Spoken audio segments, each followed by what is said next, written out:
Yeah, I couldn't believe that he kept them up last year, I have to say. I was at that playoff final. The whole goal, it's a strange one for players that were playing UCD last year. We sort of felt that at the start of that season they had to go through 36 games for one game. Yeah. Because realistically it was the bottom two that they were going to finish in. So they were trying to avoid the automatic relegation and get the playoff spot. So 36 games to get that one game. I mean, they got it. They won it 1-0. I was at the game. I think we were all at the game, and deservedly won the game on the night against Waterford. We're going to chat plenty of League of Ireland over the next half an hour or so, and I don't know. I mean, every night just kind of surprises me and makes me smile at the moment. Jack Byrne's goal last night. Texting him today, he said it was almost out of frustration that they haven't scored more goals. He almost said, I took that shot out of anger. It's like, geez, you should be angry more often. Yeah. Unbelievable. Unbelievable strike. There was a couple of good strikes there in that game last night. Jake Mulroney's goal as well was a fantastic strike, and Richie Howell's good finish, composed finish as well. But yeah, you're just waiting for Rovers to get that win. We're all waiting for it to happen now at this stage, and I look at the 6 games in, and 0 W and 5 draws and 1 defeat, and I had that exact same start as manager Brady year before last, and you just sometimes you don't know what's going wrong here. Pretty sure you won in Galway. I was down there the night you won. Yeah, I remember the music in the dressing room. Our 7th game was a 94-minute win down in Galway, so it's coming. Hopefully, as we play Rovers in the 8th game, hopefully to get the win in the 7th game. Who do you have next then? We have Sligo away. I think Rovers have Dundalk. Yeah, Gary, you got to be careful when you talk about Bohs Rovers now. Your comments are now all of a sudden in century. So you have to be, you just have to be very wary of this. But last night, Dan, Rovers' quest for a win goes on. But for me, the narrative here was Tim Clancy getting getting a good result from Pats. The mad thing was though, an unbelievable save from their keeper to stop Jack Byrne and get the winner for Rovers. There's so much going on in the last 10 minutes. Yeah, I didn't see all of the game, but I saw the dramatic ending. And this is the thing, like Rovers last season, you feel like they would have scored in that late rally. Like they actually were hammering the door down in injury time. Tim Clancy got sent off after a corner was awarded to Rovers at the end, and it was very similar to, do you remember the Rovers Shells game towards the end of last season where Rory Gaffney scored? I think Duff went mad at a corner being awarded in like the 97th minute. Now, to be fair, having not seen the game, I'm not sure what as in the full game, I'm not sure was the issue with the number of minutes or what, because I think they did say 4 minutes. I think when the corner was given, it did seem to be within the time roughly. But I can understand, like, tensions are very high on the sideline. Like, Tim Clancy's coming into it under a fair bit of pressure. And I mean, I know you talk about the Jack Byrne goal, and rightly so. Like, it'll probably, if we had a proper goal of the season competition, it'll be in it. But the Mulroney one, to me, just it almost had a not. I think the Jack Byrne's goal was a better goal, but there was just something about the delivery of the Mulroney one in front of the Rovers fans with 3 minutes to go, when defeat is about to send you like spiralling probably into like a real serious crisis talk. And like Mulroney hadn't started like the big winter signing, and he seems to be in and out with a side. In fact, Clancy made a number of changes again yesterday, which has been a bit of a recurring theme. Like he's changed it from week to week, so he's really reaching around looking for some kind of solution. And you're in Tala, like 7,500 people there, although I think there was a substantial away support, but still like majority home fans. And it's the type of game you're thinking, a team that's in a bad way loses that game, and they didn't. And it just, you kind of wonder, are we looking back in that goal in like 2 months' time, 3 months' time as really significant or not? I think after the break, Pats probably have a couple of games they'd be expected to win, as much as you can't really expect anything in the league at the moment. But they have a generous enough run of fixtures after the break where they'll need to show that they've actually built from this, and it wasn't just like a one-off moment of brilliance that sort of is deceiving in some way. Did you miss Mulroney's run then, when he basically ran like almost half the length of the pitch and Gannon? And the little chop inside, yeah. I think like the Rovers thing, to go back to it though, I mean, like the Pats thing felt like it's a bigger story coming into it, but I mean, if you look at it, and Gary can't get involved in this really because the Bohs are one of the teams, but like they play Dundalk, they play Dundalk away and they play Bohs away. Now, I think in a normal season, to be fair, I don't think anyone at Rovers would be losing their head if they went to Dundalk away and Bohs away and didn't win either of the games. Like, you know, you could argue that if you got a point in each of those venues, you'd probably say as a manager, oh yeah, not a bad point. But when you haven't won and you're getting to the stage where you're nearly getting through an entire series of games without beating anyone, usually at home is their last game of the series. Say before that, as you say, Pats have 3 easier games without a shadow of a doubt coming up. Pats and Rovers are on the same point. You had all the talks on the same points. All the talks being about Pats and Tim Clancy. Well, yeah, but I think that's because Rovers have won the last 3 league titles and they haven't won a game yet this season. And there is a sense that also, though, within that they've started slowly, and you know they have a bit of a history of being slow starters, and there's no real sense that they've been playing particularly badly. And I take your point. Sorry, the 3 in a row probably would back up the point that we should be more about Rovers. The Pats thing is probably because the nature of some of their defeats. Like, I don't think Rovers have had a game where they've been opened up, or they haven't had a game where, you know, it feels like it's been a series of catastrophic things that have gone wrong for them at various times, like red cards and concessions. But the one thing for me, it's a slight red flag, and I think I saw someone make this point last night. They're not playing badly and haven't won, but it's natural that teams will have a stage where maybe they're not playing as well then, you know, and it's the sort of response. I mean, last night, I don't know, it looks like they made a couple of changes to try and just close out the win. They did, you know? Which was a little unlike Rovers. Well, you can imagine they haven't had the win. They're in a position, and you think, okay, let's just manage this game and see it out, and then they concede, and that's, you know, they're the little things, and they go away now into 2 week breaks. They don't have 2 weeks to put it right. Honestly, so, Dan, Jack Byrne, how he doesn't score a third, it was an unbelievable save. And Pats have had serious issues with their goalkeeper. They bring in essentially a kind of a backup keeper last night. I think Linus, he's a Birmingham lad, is he? I don't know. I think he's Birmingham. Maybe he gave an interview after the game. He was playing in Scotland. What I love about the season. You're obviously loving the season, Gaz, because you're top of the table so far. Yeah. You're loving it, so far top of the table. But like, Sligo go to Derry last night, probably should have won the game, really. They missed an absolute sitter. Cork City went to Sligo the week before, should have beaten Cork, probably should have beaten Shamrock Rovers given the situation that they were in. Drogheda have been extremely competitive so far. Pats and Rovers are in the bottom 3. Dundalk are third and they're only getting going. Shells batter Cork last night. Every week I was speaking to one man this morning, goes, every week there are like 4 real games. You're like, oh Jesus, yeah, it's so competitive, and that's why Tim Clancy is under pressure, which is nuts really when you think about it. Such a promising manager. He's under pressure because if they lose last night, it's like, well, you know, you're second from bottom and all that. Every week there's so much pressure because of the competition. Yeah, look, I was, in relation to last night, for Tim, 4 on the bounce would have been tough to take as any manager when you lose 4 on the bounce. And it's amazing what a week in football does. You know, he's gone into, you know, the weekend Dundalk game on the back of a win against Shells, lose that game heavily, and I think they're still trying to, you know, recover from that defeat. You know, yeah, the Sligo Rovers one was bad. Yeah, and then obviously, look, in the nature they conceded, the second goal was frustrating for Tim. You could see it in him, but listen, you know, you got to stick with that, and it'll turn from, you know. And last night's result is an excellent result for Pats. Obviously, the situation that I'm in now, no sympathy in the third game. We went out to beat Pats and we beat them 2-0, and we were happy with that. But look, it's that was a week of football. That was 3 games, and a week later they're 3 defeats. What about you? That position. What about you, Gary? I mean, I suppose people maybe aren't aware. Like, is this your first season working full time in football? I'm trying to think, across your playing career, at any stage were you full time at any club? I had a couple of years over in the UK with Middlesbrough as a kid, and then any time I come home then from League of Ireland, I had a stint at St. Pat's when I was in between what I'm going to do with life, and decided to go to work and do the League of Ireland part time and work. Yeah.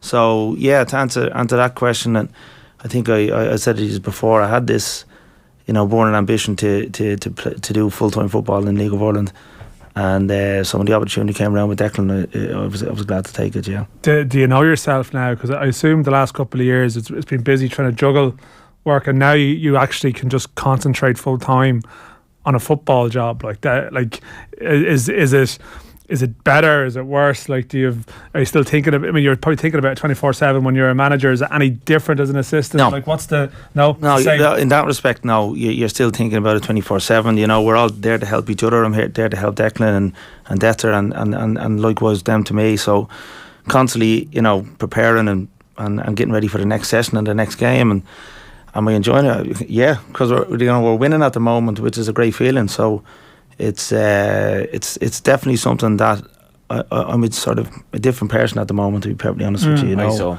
because you don't have the pressures of 40 hours a week in a day job, then having to perform at a level of League of Ireland, then to get results.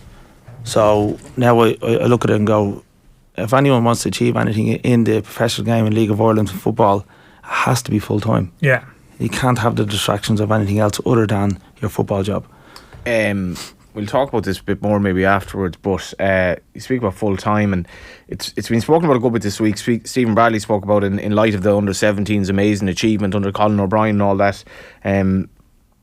We need money for academies in this country, and I think I actually get to you as well, Dan, some of the stats in terms of the numbers of people actually working in club academies in this country. We could probably start listing them off in 2 minutes and have them all the full time. We are an outlier in European football, a massive outlier, as are Northern Ireland. Well, one of the 4 countries in Europe that doesn't have at least one full-time academy staff member. That was from Will Clark, was it? Which is, it works for the FEI as well, which is actually refreshing. The people in the FEI are actually acknowledging it rather than sort of trying to find some convenient stat that makes everything look good. Like, I think the only way to improve is to acknowledge your failings, or acknowledge your weaknesses, I suppose, in the sense of what you need to do to be better. And it is striking that Ireland are going to compete in that European Championships in May. Qualified ahead of Italy, but I think you'll assume there'll be a lot of the top nations in the world there. All of the players at that stage are at an age where you'd imagine a lot of them are working full time with full time coaches who, as Gary said, aren't sort of trying to coach while doing other things on the side. So people who are devoted, and I'm not saying that clearly the standard of coaching here is good because these players are achieving, but just imagine how much better it could be if some of these volunteers that we're relying on had even more time to devote to it, and had better facilities to work with, that they're not, like, in some cases stressing about booking pitches and dealing with sort of admin in a lot of cases. Like, you'll have people who are working full time as academy heads who might spend a lot of their time doing admin, or dealing with doing jobs that in other places would be delegated to someone else, so you could actually strategize.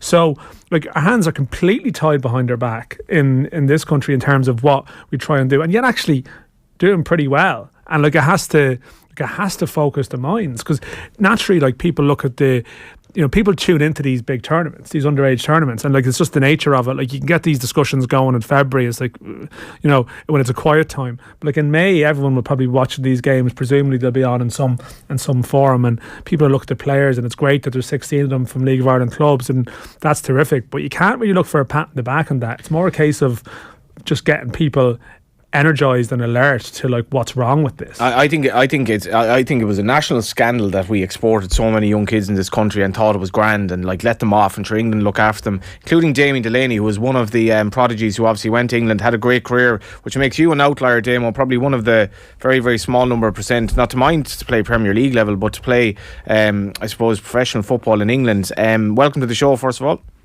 Hi Johnny, how are you? Yeah, good. Where are you on this debate? Because there seems to me now like there's a sea change maybe in terms of the narrative in the Dáil, in the sense that, well, if we're throwing all this money at various other sports, including money from betting and towards greyhounds and horse racing, could we not be able to fund a couple of academies in Ireland and actually help this country finally fulfil its footballing potential?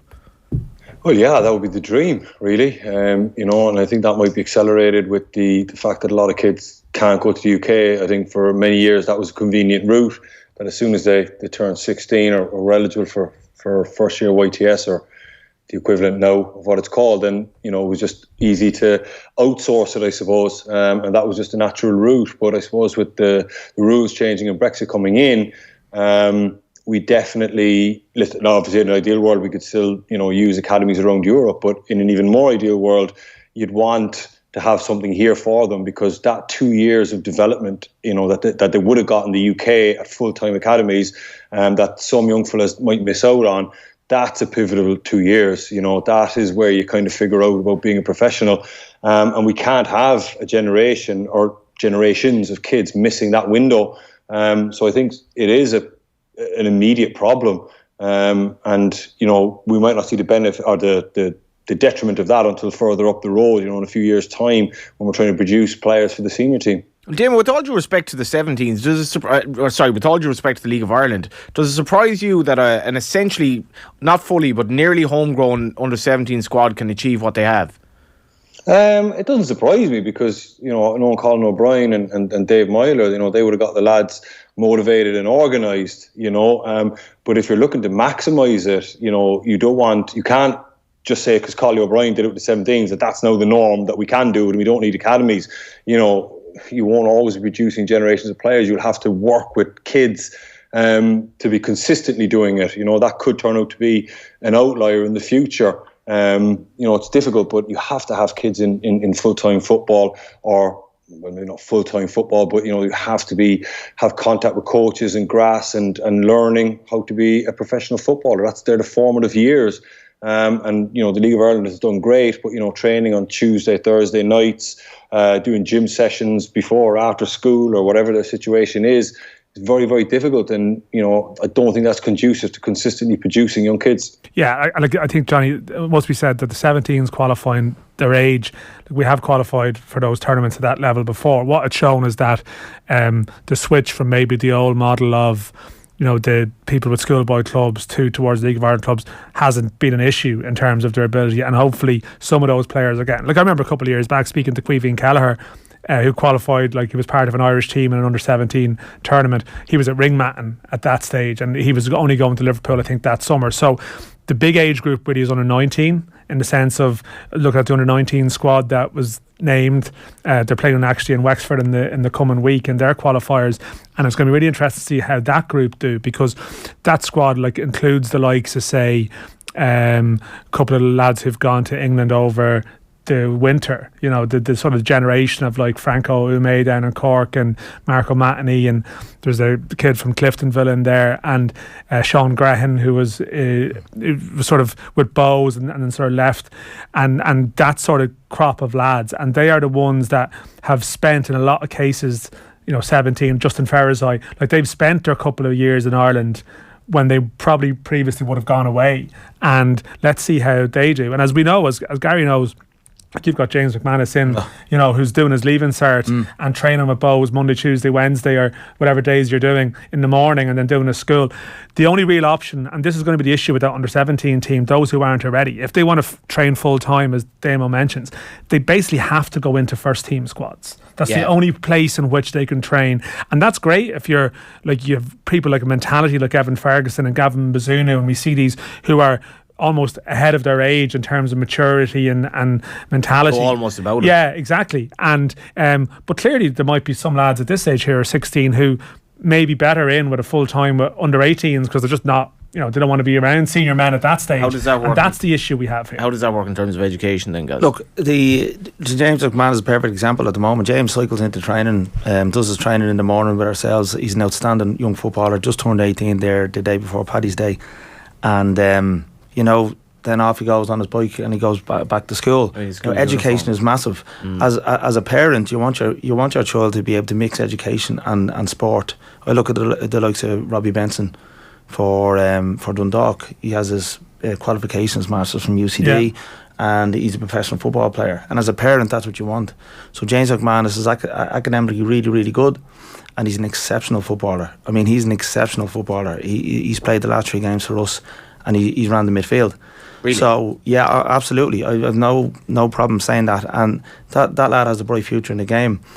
He's so technically good. It's frightening. And when you have somebody like Keith Buckley turn to you in the dressing room and say, I feel like I'm playing with a 30-year-old beside me in an 18-year-old's body. Wow. And I love the line from Decky where he's like, I love watching him play. I love watching him train because I can learn from him. Yeah. But to get back to the point though, he has to be in the first team to get to train as much as he can. Yes. Yeah. So the model there, I mean, Rovers had that with some players as well, where they had an agreement with their college or their school. Ashfield, yeah. How do you do it with players that aren't absolutely outstanding though? So as Dan has kind of almost said, some players are probably in between a rock and a hard place. They need education, but they also need to be full time. Yeah.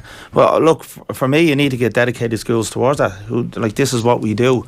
Because you're right, you're not going to produce every single player. It's not going to be of Premiership standard or La Liga standard. But You know, you need to tie in with these schools to be able to give a platform for these lads to do the education and professional football. But on Damien's point there, if they're good enough, they have to have full-time football. They can't be training just Tuesday and Thursday and expect them to be future full internationals in the future. It is, sorry, but isn't it important as well that, you know, some kids are extremely talented and, like you said, way ahead of their age group, and they're able to come into an Irish Premier Division team and train. But there's other kids who might not be developing as quick, and then they're going to get thrown into a first team League of Ireland, and they're going to get swallowed up because of the levels and the intensity.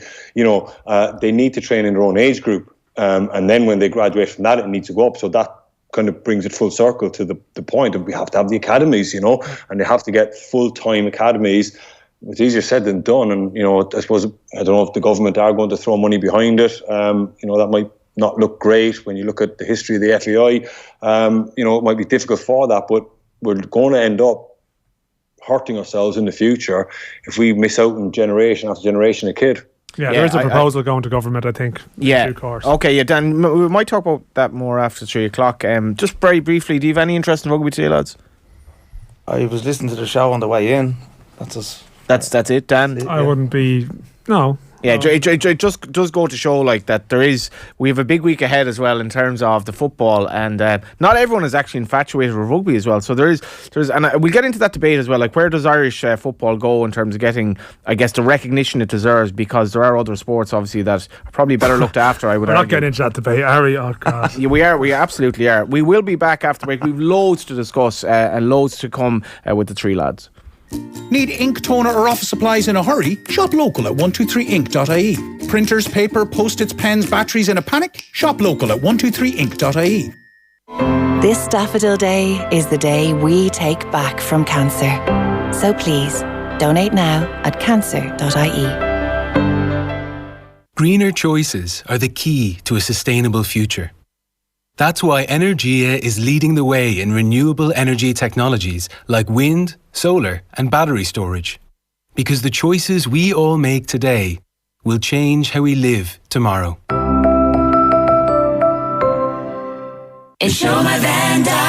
Hi, I'm Ken Doherty. For all van drivers and business owners, InsureMyVan.ie is Ireland's low-cost van and commercial insurance specialist. For high-quality van and all commercial insurances, call InsureMyVan.ie. City Financial Marketing Group Limited, trading as InsureMyVan.ie, is regulated by the Central Bank of Ireland. At Power City, we understand how important your washing machine is to the running of your household. Our delivery team can remove your old machine, connect your new one, and have you back up and running in no time. For more information, go online to powercity.ie or call in store today. Terms and conditions apply. University of Galway is the place to connect with free thinkers in a vibrant, creative and exciting campus in the heart of Galway City. With diverse degree programmes driven by industry needs and excellent placement and study abroad opportunities, Galway's the place. Find out why at our undergraduate open day on Saturday the 25th of March. Register now at universityofgalway.ie/open days. Mr. Blue Sky, please tell us why. The Lotto jackpot is an estimated €4 million. Play responsibly, in-store, in-app or at lottery.ie. The National Lottery. It could be you. Go 5G with Gomo. Get ready to connect faster, better, stronger than ever before with Gomo's unlimited 5G speeds available across Ireland. And you know it's Gomo, so you know all calls, all text, all data, and all 5G are included for just $14.99 a month for life. For more, visit gomo.ie. It's time to go 5G. It's time to Gomo. Unlimited allowance subject to fair use. 30-day contract applies. A once-off SIM activation fee of $14.99 applies. For full details, terms, roaming and fair use, see gomo.ie. Say hello to spring with lots of fresh offers at your local Woodies. You'll find the Karcher K4 Power Washer for only €299 and the Prolon Petrol Lawnmower for only €249. And with unmissable offers such as buy one get one half price across all our Dulux coloured emulsion, Hammerite and Cuprinol paints, you can let your creative side run wild for less. Shop the way that suits you in store, online or click and collect. Woodies, we're all homemakers. T's and C's and exclusions apply. Starting a new chapter can be the most thrilling thing in the world. And the new all-electric Audi Q8 e-tron range marks the start of something even more exciting. Where progress is a matter of character. Where an idea stretches as far as you wish to go, with the range to get you there. And where charging times are reduced, freeing you up for even more adventures. Discover the fully electric Audi Q8 e-tron range at your nearest Audi dealer. On 106 to 108 FM, on the News Talk app, powered by Go Loud and smart speakers. This is News Talk.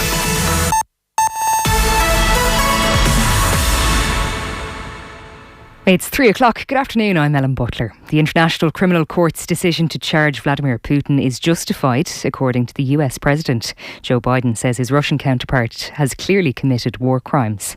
The ICC has issued an arrest warrant over allegations Moscow forcibly deported children from Ukraine. But Sergei Markov, a former advisor to Mr. Putin, says the claims are baseless. The stupidity is the policy of Russian government to save children, not to steal children. A man has been charged with the murder of Emma McCrory in Dublin late last year. Miss McCrory, a mother of two in her 40s, died after a fire broke out at her house on the Hoath Road in Clontarf 10 days before Christmas. 53-year-old George Turner, with an address at Fairview Avenue in Fairview, appeared in Dublin District Court this morning. The court heard he had a history of mental health difficulties and was asked to recommend he receive a psychiatric assessment while he's in custody. Meanwhile, a 23-year-old man has been arrested in relation to the attempted murder of Detective Chief Inspector John Caldwell in the North. The PSNI says it's in connection with the claim of responsibility made following the attack. He was arrested under the Terrorism Act following the search for property in Derry this morning and taken to Belfast for questioning. Those working in the hospitality sector are expecting a bumper year for Irish tourism. Of the 500,000 people on the streets of the capital for yesterday's St Patrick's Day parade, it's estimated 28% of them were overseas visitors. The festivities this weekend are expected to have an economic impact of close to €50 million. John O'Flynn, General Manager of Fota Island Resort in Cork, says the tourism season is now well and truly underway. St Patrick's Day is traditionally the start of the tourism season. The amount of foreign visitors that we see all over the country at the moment, I suppose it just reflects that Ireland is a destination of choice. People want to come here. The strength of the dollar against the euro is helping us. And finally for now, the countdown to kick off at the Aviva Stadium is on, and it could be an historic day for Irish rugby. Ireland host England, knowing a win would clinch the Six Nations title and just a fourth ever Grand Slam. We asked these people who they think will come out on top. I think Ireland will win, but I hesitate to say that in case a curse is put on them. So may the best team win, and I hope it's Ireland. Come on, England! The only way England will win is if Ireland don't turn up. But in sport, anything can happen. And that's your news at 3:02. News Talk weather. Thanks to Ryanair. Soak up summer sun in Madeira, Palermo or Palma with Ryanair's low fares. A mix of sunny spells and scattered showers for the rest of the day. Highs of 9 to 13 degrees. And now you're up to date on News Talk. Football on Off the Ball. With Sky. Don't miss Chelsea versus Everton on Saturday Night Football. Live only on Sky Sports. This is News Talk. Welcome back. Yeah, it's one of those weekends that it's just great to be alive if you're into sport. Between Cheltenham, the League of Ireland having two big games coming up, and of course the Six Nations today. Loads going on in the Premier League as well. Just to mention the games that have started, I don't think we've any goals so far.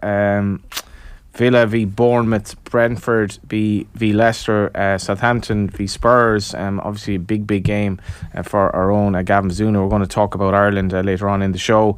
Wolverhampton Wanderers v Leeds United. Later on Chelsea v Everton, and of course Manchester City v Burnley. We will speak about the homecoming of sorts for Vincent Kompany. And well, Dan, it'd be remiss of me not to mention Blackpool and Coventry City. You slag me every week, but this is actually a big game for at least two young Irish starlets. Andy Lyons getting a couple of goals during the week for Mick McCarthy's Blackpool. Yeah, you haven't mentioned Luke McNally yet. Well, there you. Why are you mentioning Luke McNally? You said Blackpool Coventry was a big game. You didn't explain the context for people.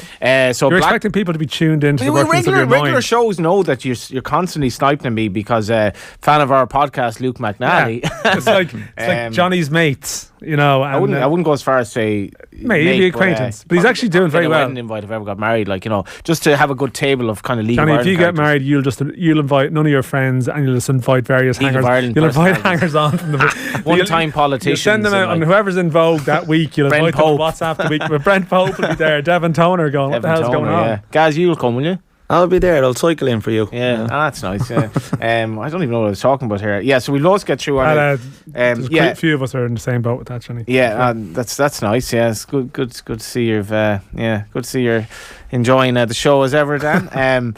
Yeah, just on this debate though, I don't know. You mentioned this and you alluded to this, Dan, before the break, that there might be, if not a package, a plan going towards the people in power to put forward the case for Irish football going forward. Yeah, and I think that's definitely, listen, it's no secret that that's been a discussion. I mean, the FAI come out with their strategic plan. This is the point last week, like, you can do stuff for crests or whatever, but, like, you know, you need actually something really tangible to be happening by 2025, because the point is, like, there is some great work being done. Like, it's important to stress, like, these kids at the moment, they're not just training Tuesdays and Thursdays anymore. Like they're doing as much as they can in some of these academies, but the real issue they have is just, like, you know, in some ways it's the number of full-time people working in youth development in this country is an unbelievably low number. Now, I have to say, historically, like, you can't just say, well, you know, put out the begging bowl. It's true that the priorities in the past have been skewed. It's true that, like, in a lot of League of Ireland clubs, people just didn't care,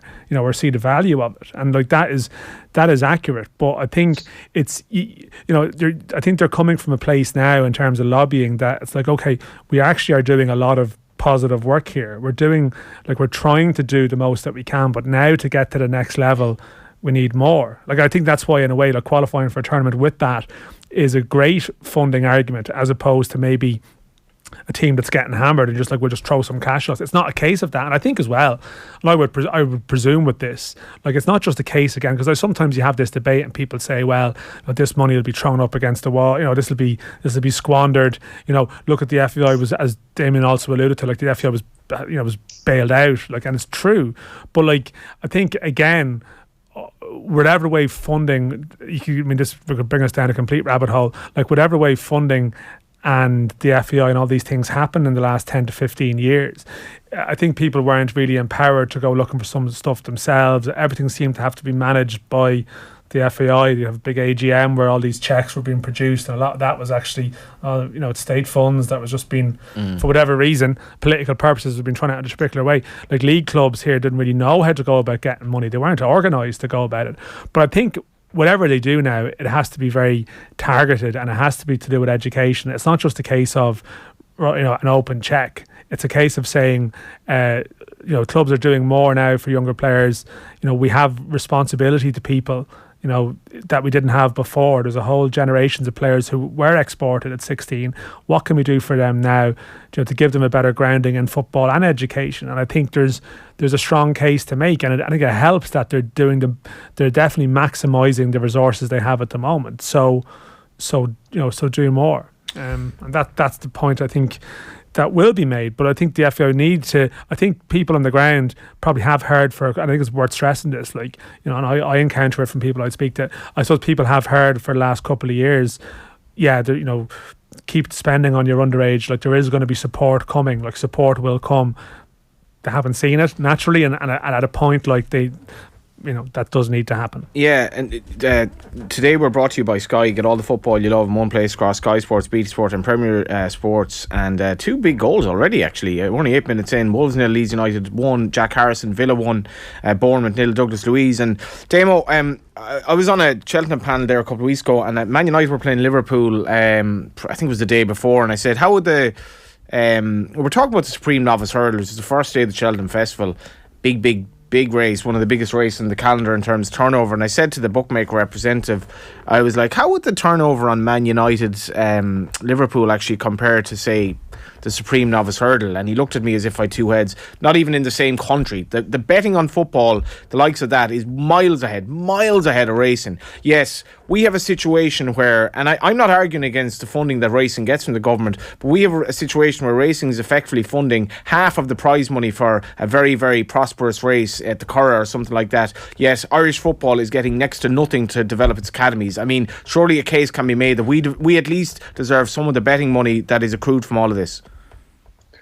I don't really understand. You run about rugby there and even less about horse racing there. So a lot of the words you said there, Johnny, I didn't get. Well, but, say the betting. There's more betting on racing than there is football. I think the point is there's far more money. So back in the day, all the money that was betting shops, right, was on horse racing. Virtually all. It's completely changed. It's completely flipped in that more people now will bet on football than horse racing, 100%. Yet all the money effectively that is derived from betting in this country that goes to government is essentially sent to horse racing and greyhounds. It's not sent to the League of Ireland. It's not sent to academies. It's not sent to develop football grounds all over the country. To my mind, this is completely unfair, and I think, Damo, that we've a case to make to the government that we actually could put government money to good use in this country that doesn't involve paying wages. I'd be reluctant to answer that, Johnny, because I'm not sure about betting, what the actual ins and outs are, who gives what to the government. So if I gave an answer to that, I could be way off base there, to be honest with you. So I'll pass that one off to Dan, to be honest with you. Just not. I think Minister of Sport there, Thomas, I think he's fully aware of that. And one thing we have to do now is we have to fully accept, where are we now, and fully understand where we are now, and this isn't sort of one of those things you go, let's go hammer the clubs for not doing something right, let's go hammer the government for doing something right, let's go hammer the FAI for not doing something right. I think all parties involved have to realise, this is where we are and this is where we need to improve. And to be fair, from a government and a funding point of view, I think it can't happen overnight. It's not like one of those, as Dan says, you just write a check out, there you go. There has to be obviously a strategic plan in place and say, right, this is where we're going with it. But I think the Minister for Sport now, Thomas Byrne, is fully aware of where the fundings are allocated, and I'd say there will be a plan in place there for Irish football. But it's just, we're not going to see any immediate change over the next couple of months, of course. He was in Dalymount there only recently, obviously in relation to the redevelopment of Dalymount, which is obviously going to be a massive plus, and all the talk was very positive. So you're just hoping that, I get Dan's point earlier on, it's one of those that we would have hoped to see some sort of tangible assets now, some sort of change now, but we just got to accept that that's not there at the moment, and guys, can I ask you? Yeah. Sorry, mate. Do you think the best way forward is to give all the League of Ireland clubs and make them essentially like Category 2 academies in the UK or something like that? Because there needs to be a plan in place, but I'm presuming it would be expensive, and I'm not sure if there is a plan in a drawer somewhere of what we could do for this, or how would you go about doing it? Well, they are in the process of getting the academies to be categorised at the moment. Then, that's one of the things that's ongoing, that the FAI are in the process. I think the issue is, and what would probably emerge from that is, this is just my opinion, I don't think you can do that with 20 academies, or 19, 20 academies. Yeah. But I think what they're trying to do is put this categorisation in place so that realistically, if clubs aren't in a position to meet certain criteria, they're going to get less funding, to be honest. So there has to be a case of, is there a matched commitment to that potentially? There's various things, though. I don't think it's a case of you get an amount of money, you divide it by 20, you hand it off and you go, there you go. Yeah. I don't think that's feasible either, personally. Other people may say differently. I think it's more a case that it might just be the top 6 to 8 to 10 who are willing to make a bit of a commitment, go with it. I think that to me is the more viable thing, because the counterpoint would be, what about some kind of national academy? That would be an argument you hear made, like sort of an equivalent of whatever exists, Clairefontaine or Lillishall in England. And would you do that? To me, I've heard that plan proposed, that you pick sort of 25 or 30 in a generation. You bring them to some place where they live and train and whatever. I don't know how that would work in this country necessarily, because I think then you have to figure out who you're making a decision very early. Dan, we've more than enough young footballers to stick with the status quo and just make it a lot better, I think. Well, but I think there comes a point where clubs have to be willing to make a degree of commitment with it too. I can't see there being 20 full-time academies potentially. I don't see that happening. Okay. No. Like you got to look at some of the first team clubs, or some of the clubs that with their first team, they're barely keeping their head above water in some of the, particularly obviously in the first division. I've been there and I've seen it. For the likes of Longford Town, it must be very, very difficult to pay all the money that you need for underage, for like the expenses that are involved in that without really any government slash prize money. You're the support. first team manager there. You're knocking on the chairman's door looking for more funding for players to try and compete and win and get results, because that's my job. And then you see the background of the amount of funding that's needed to run the academy set up in the background. But for me, like, you know, obviously government and clubs, FAI, they have to have their plan in place to try and build these academies. But we need to make it a little bit more attractive for investors, because it's not only the funding comes from different areas. And, you know, I know some clubs have big investors at the moment. They're obviously the bigger clubs. But, you know, if you can make the actual product a little bit more attractive for investors, I think we will get people who are willing to invest money. Yeah, but I was going to say as well, like the Brexit thing has created a situation as well where, like, even something like Evan Ferguson, like, makes Irish players attractive too. Like someone like Evan Ferguson coming along, Andrew Moran as well at Brighton, I think he'll do very well, and there'll be others.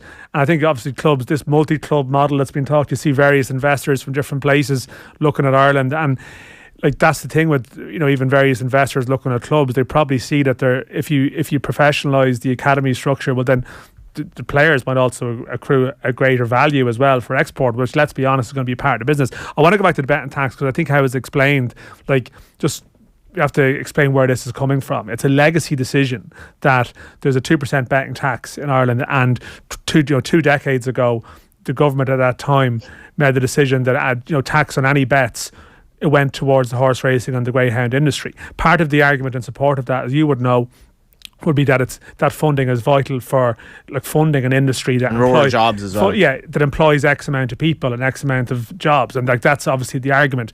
And this is one of the issues with football in this country, that isn't employing really. You know, it has to be able to make the case that, well, here's what we do. We employ this amount of people. Like, there's a lot of people are reliant on this, and that, like, there was a legacy decision made that I think if a government was sitting down now, they couldn't stand over that policy if it was introduced. But it was introduced at a time, you know, where there was no real issue. And as you pointed out, yes, at that time most people were spending their betting money on horsing and, you know, horse racing and so on. But, like, this is where the argument comes from. It's actually trying to right a historic wrong. Yeah, and it's not like, it's not me, Damo. Sorry, I understand now. So I didn't know what Dan just said there. I know that's my fault. I didn't understand. Yeah, Dan should actually be presenting the show today. He's doing a lot better job than me. I wonder how JD is getting on after a week at Cheltenham. I wasn't at Cheltenham, but I was working on Cheltenham, and I do come from a racing background as well, where I can make the case for money going into racing. But, like, Damo, you came back. You played League of Ireland. You went to England. You came back. I imagine the stadia hadn't changed that much. You have Tallagh's progressing. A lot of the grounds are still totally defunct, and you're trying to make the case here. We have a league that is kind of expanding at almost like a rapid rate. We've all these kids to look after, and we're so far behind in so many cases. Yeah, I think we are far behind, but, you know, the people that are in the League of Ireland are some of the hardest working, most honest people you'd meet. I think they're doing the very, very best they can with what they have available to them. In an ideal world, we'd love to make all the stadiums, you know, more friendly, so crowds are more attractive. That, you know, you maybe dress up the stadiums a little bit like the Premier League with the hoarding, so that, like, you know, streamed games or live games look an awful lot more attractive and easy on the eye. You know, Premier League stadiums and clubs have criteria to meet, because that is part of the product. You know, the bells and whistles, that when you turn a Premier League game, there is just a wow factor about the lighting, the colour of the pitch, the advertising hoarding. You know, it's awesome. Sometimes you go on League of Ireland and camera angles are different, and, you know, the lighting is a little bit off, and sometimes you're kind of struggling to see what's going on, especially on the LOI TV thing. So it is just about investment. How you go about that, I would be the last person you could ask for that. But, you know, that's just from a kind of a selling it or upselling the league. But also, if you could make it, and I've banged on about this before, like, the amount of kids that are coming back from the UK at 2021 disillusioned with football, and then they come back to the League of Ireland, they're used to a certain standard, a category 1 academy, say, in the UK, and then they come back and it's a case of, like, well, you know, you might have to wash your own kit, or you know, food is minimal after training. Now, I know people are making huge strides on that, but, you know, you got a disillusioned kid coming into an environment like that, you know, you're not going to help him. You know, there's a generation of people come back that I firmly believe can be shown a little bit of love, reinvigorate them and get them to fall back in love with football. And then all of a sudden you've got a real asset in the league, not to mention just the kids we're developing ourselves coming out of schoolboy football. So, facilities, training facilities, stadiums, all that can be improved, as well as academies, obviously. Well, it's funny, we've all seen the memes going around and all. The Burke clan have been in the news a lot of late, and you'll see where I'm going in a moment with this, Stan. But let's just say the parenting one gets and the upbringing one gets at a young age will definitely make you a different person. If you go to England as a kid that isn't nearly developed, you get massively homesick. And I really think this is sad, guys. We've so many kids who went to England and they were the stars of their school. They were probably the stars of even underage football at that time. They came back so disillusioned, and for whatever reason it didn't work out. A lot of it was probably that they weren't around their family, they weren't around their friends. And you see, I remember when Graham Burke came back to the league, he'd gone back to Preston and he'd had 2 spells in England. You see Jack Byrne coming back, and there's a point to be made here. These people actually would prefer to be around their family, to be around their home city, to be able to live and be a professional in their own country, and that wasn't an option, sadly enough. No, sort of myself back in '98 when I came home. Tell us your story. Yeah, so. Well, it's similar. I went over in '97 and 2 years. How old were you then? I had my leaving cert under my belt, which was a massive plus for me. I realised that when I came home, because my younger brother Kev, he went over to Leeds for 4 years and didn't have his leaving cert, so his education was difficult when he got back. And he was totally disillusioned with the football. Played a couple of seasons League of Ireland, and if he wasn't making it at the top level, he wasn't interested. And a lot of players come there, but was he not interested, or is it back to the point that Damien made? Is that the level of professionalism at Leeds United when he was over there, they were in the Champions League. Now he wasn't in the Champions League, of course. It was under David O'Leary, but the buzz around the place, the club, was unbelievable. It was the Robbie Keane time, Ian Hart, Gary Kelly time, and Leeds was buzzing. Comes back to the League of Ireland and it's down in Gortakeegan there in Monaghan, when there's not probably 2 cows on the field watching the game, and he said they would be behind the goal. And this wasn't why I wanted to play football. But myself a few years earlier, I came home. Now I had a little bit more of a determination to play in the League of Ireland and keep at it, and I made a decent career in the League of Ireland and I had some good appearances. But more fellas come home to the UK and realise that this is not the level of football that I would have dreamed of. From a mental point of view, it still goes on to this day. Does it, from a mental point of view, young players struggle with the failure, struggle with that part of, I didn't make it in the top league over there. Some got on with it, but some of them really struggle inside, and I've seen it. I don't really mention names, but they come home and it's like they might see a fellow player, whether it's English, Irish, Scottish, who's actually after making it, who was their mate over there for 3 or 4 years, and he's gone to a level of Champions League football or a really high standard. Mightn't be much between them talent wise, but for whatever reason, he's back at home here, and and mentally that's tough. And they really need the support network here when they come home to help them through those periods, because it's not easy. That part is not easy. Yeah, no, well, you do also hear as well of some lads over there who almost don't want to come home in case they don't succeed here as well too. You know what I mean? In the sense that second blow. Well, you come back to Ireland, and it's like, well, he was away, he was like the top dog. Then he comes home here, and you realise actually he's not outstanding in this league either. And there's almost a sense of, like, you do talk to guys sometimes over there who are playing in the sort of the 4th tier over there who just don't want to come back, because there's a sense of, if I go home and that doesn't work out, then where do I go? And like, you hang out there and you see where it tries to take you. Now, like, you'll have great stories within that of people who've made very decent careers for themselves, but that's part of that is the stigma. Like, there's a thing about coming home that's sort of stigmatized as a negative, and that's almost cemented beyond football. It's almost a sense of, well, you haven't done anything if you do. I think Jonathan Afolabi. Go ahead, Demo. Sorry. Yeah. If we changed the perspective of the League of Ireland, and a kid, you start seeing examples of guys that get released at 18 for whatever reason, they come back to the League of Ireland for 2 years, and then you start getting them back across the water. If you can start producing a model like that, then all of a sudden you become an attractive league, but obviously things would have to change here. The standards, the pitches, everything would need to change. And then it becomes a little bit more attractive. And I think that's a huge part of the market that we're missing out on, that you can make the League of Ireland so when players don't see it as a failure, they don't see it as a kind of a last resort. And like you said, if I don't make it there, where do I go? There's an appetite to go home and go, do you know what, I'm going to go home, live. Someone like Keith Fahey, for example, went down that route. I think Wes Houlihan as well. Tony but if you can make that, if you can make that a regular thing, then all of a sudden it becomes an attractive opportunity, and you will get more kids coming back here as opposed to going into maybe League Two or non-league football, for safe, because what you were saying there, Dan. So, there is a lot of opportunity out there for this league. It's doing great at the minute, and it's brilliant, and it's really on the up in attendances and everybody. But if we could just keep the momentum moving, there's so much potential in this country, so much. How many goals did you score in your career, Demo? Oh, geez, I don't know, Johnny. Christ. I don't. Would it be double figures? What was your stock celebration? Must be double figures if you have to think, It can't be just like one. What is it? One? I know what I mean. Like it could be anywhere between 5 and 15. I'd say. What was your stock celebration? Panic. It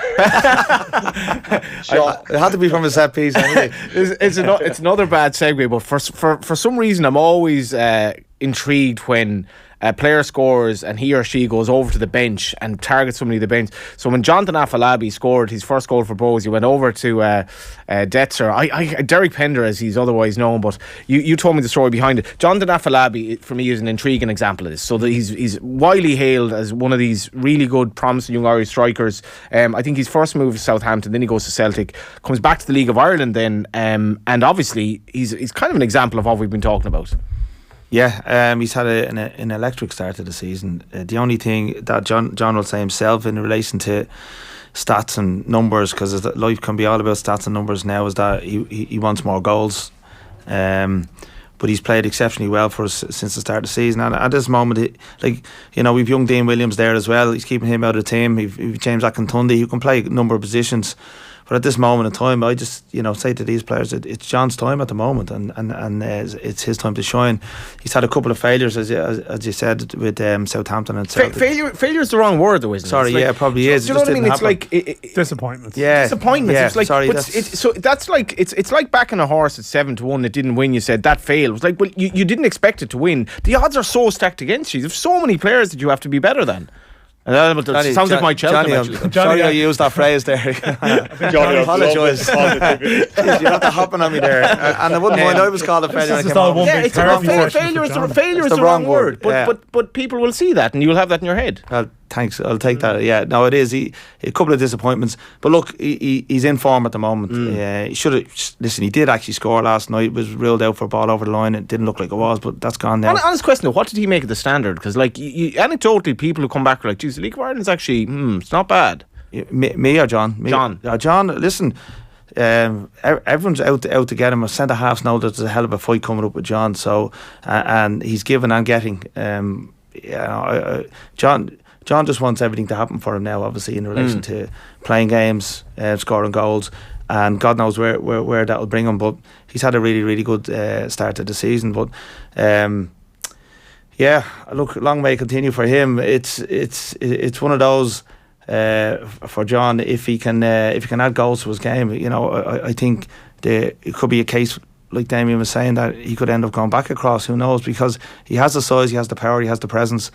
And his hold of play is exceptional, as you would have seen. Well, he was in the team at a tournament at the Under-19 Championships a couple of years ago. So, this is in a European tournament. So, if someone has that ability to stand out in an international competition, a European international competition, well, then they're clearly a talented footballer. But he fell through the cracks for whatever reason. He was bouncing around various clubs in Scotland, when you would think at that stage in his life, just being home might have helped him. I was looking up Damien Delaney's career stats. It does appear did he score more goals than Afolabi? Wikipedia unreliable, it must be said, and it doesn't have your first stint at Cork, but it does say 18 goals. There's one at Stockport. I don't know if you remember that. That might be your first goal in England, it seems to be claiming.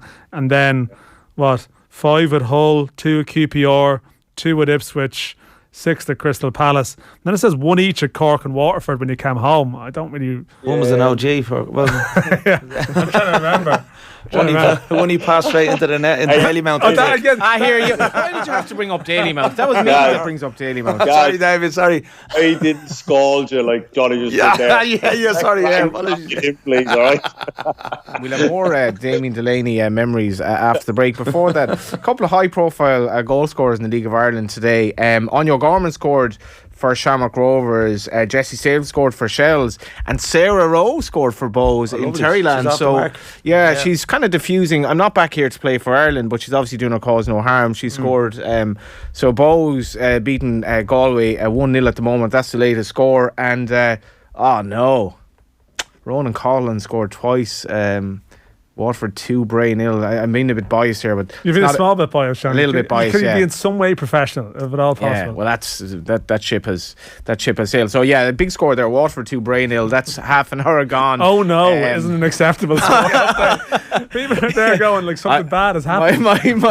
My Galway United. Big game for Waterford. That is a big game. They have to stay in touch. You know, Galway's having an electric start to the season. Obviously, can't get any better than 5 wins out of 5. Just briefly before the break, the funny thing about Waterford, the pressure is intense on Searle because it was down to game, and after 15 minutes of the Galway game, the crowd is at you straight away. There's big expectation there. Yeah, it's the expectation of the crowd, of the club, really, isn't it? They want to go back into the promised land, as they call it. And Danny's a good guy. I've got to know Danny over the off season there. I've a couple of players sent him down his way that would suit their style of play, but I just don't think they have fully clicked yet. Without actually, I have to say I haven't seen them, but I've spoke to people. They haven't fully clicked yet, and I think that happened last year as well. I know they had a change of management with Ian Morrison, then Gary was caretaker and so on, but they came really strong at the end, and I felt if the season had gone on much longer that they may have been right up there. But they just it's only the game's not over obviously, but it's an important game for them today. You mentioned managers there. 2 managers are going to mention after the break include Stephen Kenny ahead of Ireland's big 2 games, obviously Latvia and then France, and also Vincent Kompany. Spoke to a League of Ireland manager myself today who was absolutely raving about him, and Burnley go to Man City. We've loads to discuss after the break. Football on Off the Ball with Sky. Watch Southampton versus Spurs this Saturday, live only on Premier Sports. This is News Talk. Screen Time with John Fardy. This week on Screen Time, I talked to legendary director Richard Eyre about why at 80 he's decided to make a movie all about the NHS. We chart the fallout from the Oscars, as well as reviewing Shazam! Fury of the Gods. Plus, we remember the great Irish sit-down comic Dave Allen. Screen Time with John Fardy. At the later time of 9 p.m. this evening. On News Talk. This is the story of turning on the heating and your old boiler going, followed by the to Mr. Plumber saying, "We've no heating," and Mr. Plumber going, "Don't panic. Get a Firebird boiler. It's the most efficient on the market and you could save up to €1,300 per year on fuel bills." Manufactured in Ireland for 40 years, Firebird boilers are environmentally friendly as they are HVO ready. On Rewa is fire. Conditions apply. See firebird.ie or your heating and plumbing merchant. InsureMyVan.ie. Hi, I'm Ken Doherty. For all van drivers and business owners, InsureMyVan.ie is Ireland's low-cost van and commercial insurance specialist. For high-quality van and all commercial insurances, call InsureMyVan.ie. City Financial Marketing Group Limited, trading as InsureMyVan.ie, is regulated by the Central Bank of Ireland. Virgin Media customers, the power to play lies in the palm of your hand. With our best price mobile plan exclusively for you. Add our new Free Spirit Unlimited plan to your Virgin broadband for just €20 a month and enjoy the freedom to move with a 30-day contract. Switch your mobile today. See virginmedia.ie/mobile. Virgin Mobile. It's playtime. Terms and conditions apply. See virginmedia.ie. With spring coming in, it's time to get out. Get everything you need for cooking and cleaning outdoors with AppliancesDelivered.ie, including the new Ninja all-in-one wood-fire electric grill, smoker and, get this, air fryer. Air fryer indoors. That's so last year. If it's online, it's in stock, with next-day delivery guaranteed across Greater Dublin. Proud part of Expert Electrical. AppliancesDelivered.ie, or visit our store on Main Street, Malahide. See it, buy it, get it tomorrow. This year, the standard petrol grade in Ireland will change to a greener fuel, E10. E10 is already the standard petrol used in Northern Ireland, Britain and many other European countries. As a cleaner fuel, its introduction will help Ireland meet its climate targets, reduce emissions and drive our change to a more sustainable way of living. To find out more, please visit gov.ie/E10. Brought to you by the Government of Ireland. There you are at your local shop. Mother's Day card in one hand and a fancy schmancy scented candle in the other. Only to look up and see the display of scratch cards. And you think, why not pop an all cash in the envelope? The smile on Mum's face will really light up the room if she wins big. With millions in cash prizes to be won instantly, when you're in store for Mother's Day, ask for any all cash scratch card. The National Lottery. It could be your mum. Gift responsibly. Football on Off the Ball. With Sky. Don't miss Chelsea versus Everton on Saturday Night Football. Live, only on Sky Sports. This is News Talk. You're very welcome back. Doesn't feel like a job today, talking about football, talking about Ireland potentially winning the Grand Slam, and that victory over France just looks better and better with every week, because France are beating Wales 27 at the moment, and that is sort of coming up towards half time, and we're obviously counting down to Ireland and England at Lansdowne Road later on, but it's football we're going to talk about until about 4:30. Mentioned managers sort of under scrutiny, or that we were going to talk about between here and 4:30. He's not a manager anymore. Damo, the Patrick Vieira thing, I mean, I was talking to Gaz, just mentioned there during the break, the gap between sort of last and 12th in the Premier League. Palace have lost a few games 1-0, but they've been playing against good teams, have been seemingly competitive. You know the Palace situation better than most, being an ex-player. Did this take you by surprise? No, not really. No. I think it was a feeling of inevitability about it, really. Obviously you look at the table and you see they're 12th and they've had a difficult run of games, and they keep, every time I hear people talk about it, say that they got winnable games coming up, which is staggering. Like when, you think that every game should be a winnable game, granted, even if it's Manchester City, a club like Crystal Palace have taken points off them many times, and Arsenal's and Manchester United's, and that has to be the mentality. So you can't just say that, we have certain games that are winnable and certain games that aren't. I mean, what's the point in playing? You might as well not bother showing up for some games. But when you scratch at the surface and you look down at it, the stats aren't great for Vieira. Palace are bottom of the running stats, 20th out of 20 in the Premier League in overall running, which for a club like Crystal Palace, I think is unacceptable. What you lack in quality, you can make up the difference in work rate and effort. And if you can outrun and outwork, that was the ethos of the club since they got back in the Premier League. So for them to be 20 out of 20, I can't get my head around that. I think they've won one game since the World Cup finished, and I think that was even in December. They're still without a win in 2023. Yes, they've had a difficult run of games, but I think visually, when you watch the performances, they were flat. And they've obviously kind of sleepwalked into a relegation battle on 27 points. At the moment, they're 2 points outside it, depending on how results go today, and they got to go to Arsenal tomorrow. I think the owner just decided that he didn't want to take the risk, because if you say that, Patrick's getting these winnable games coming up, and all of a sudden you lose a couple of them, you're down to the last 7 or 8 games, and you're in the relegation zone or out of it on goal difference, that's an enormous amount of pressure. So I think the owner just decided to take the best route possible, and that is just go with a new manager, because I'd say realistically all they need is maybe 9 points from the remaining I think it's 12 games they've left. That should get them to 36, 37 points ish, and that probably should be enough. So I mean, they're almost there. He just decided to take the element of risk out of it. So I can see why he did it. And it is what it is. They move forward now with a Dubliner in Paddy McCarthy. Yeah, because Paddy McCarthy, I'm sorry, I could be wrong here, Dan. We used to use this stat. Is there any Republic of Ireland born manager in the 4 divisions now? Mark Kennedy. Mark Kennedy is there. So Mark Kennedy. So what do you know of Paddy McCarthy then? Oh yeah, I've known Paddy for a long time. Was there my whole time that I was there. He was injured. His career finished early. he had a shoulder injury and then successive hamstring injuries that he couldn't fix, but he was always a big presence. He was club captain there while he was, still on the playing books. But I think eventually he just had to admit defeat in his battle with injuries, and he went down the coaching road, and he took up a job at the under-18s, and he done exceptionally well with them. And now he's with the under-20. Well, he was with 21s, and he done exceptionally well there as well. You look at Crystal Palace in the academy section; they are fighting it out, blow for blow, with the big boys in London in the Category 1 system. The likes of Chelsea, Arsenal, West Ham. Academies that are huge pull of players from all over the world. And Paddy regularly takes their scalps and is in the top 2 or 3. So he's done a really, really good job. And he thoroughly deserves this opportunity, and I hope it goes well for him tomorrow, because he's such a well thought of guy around the club.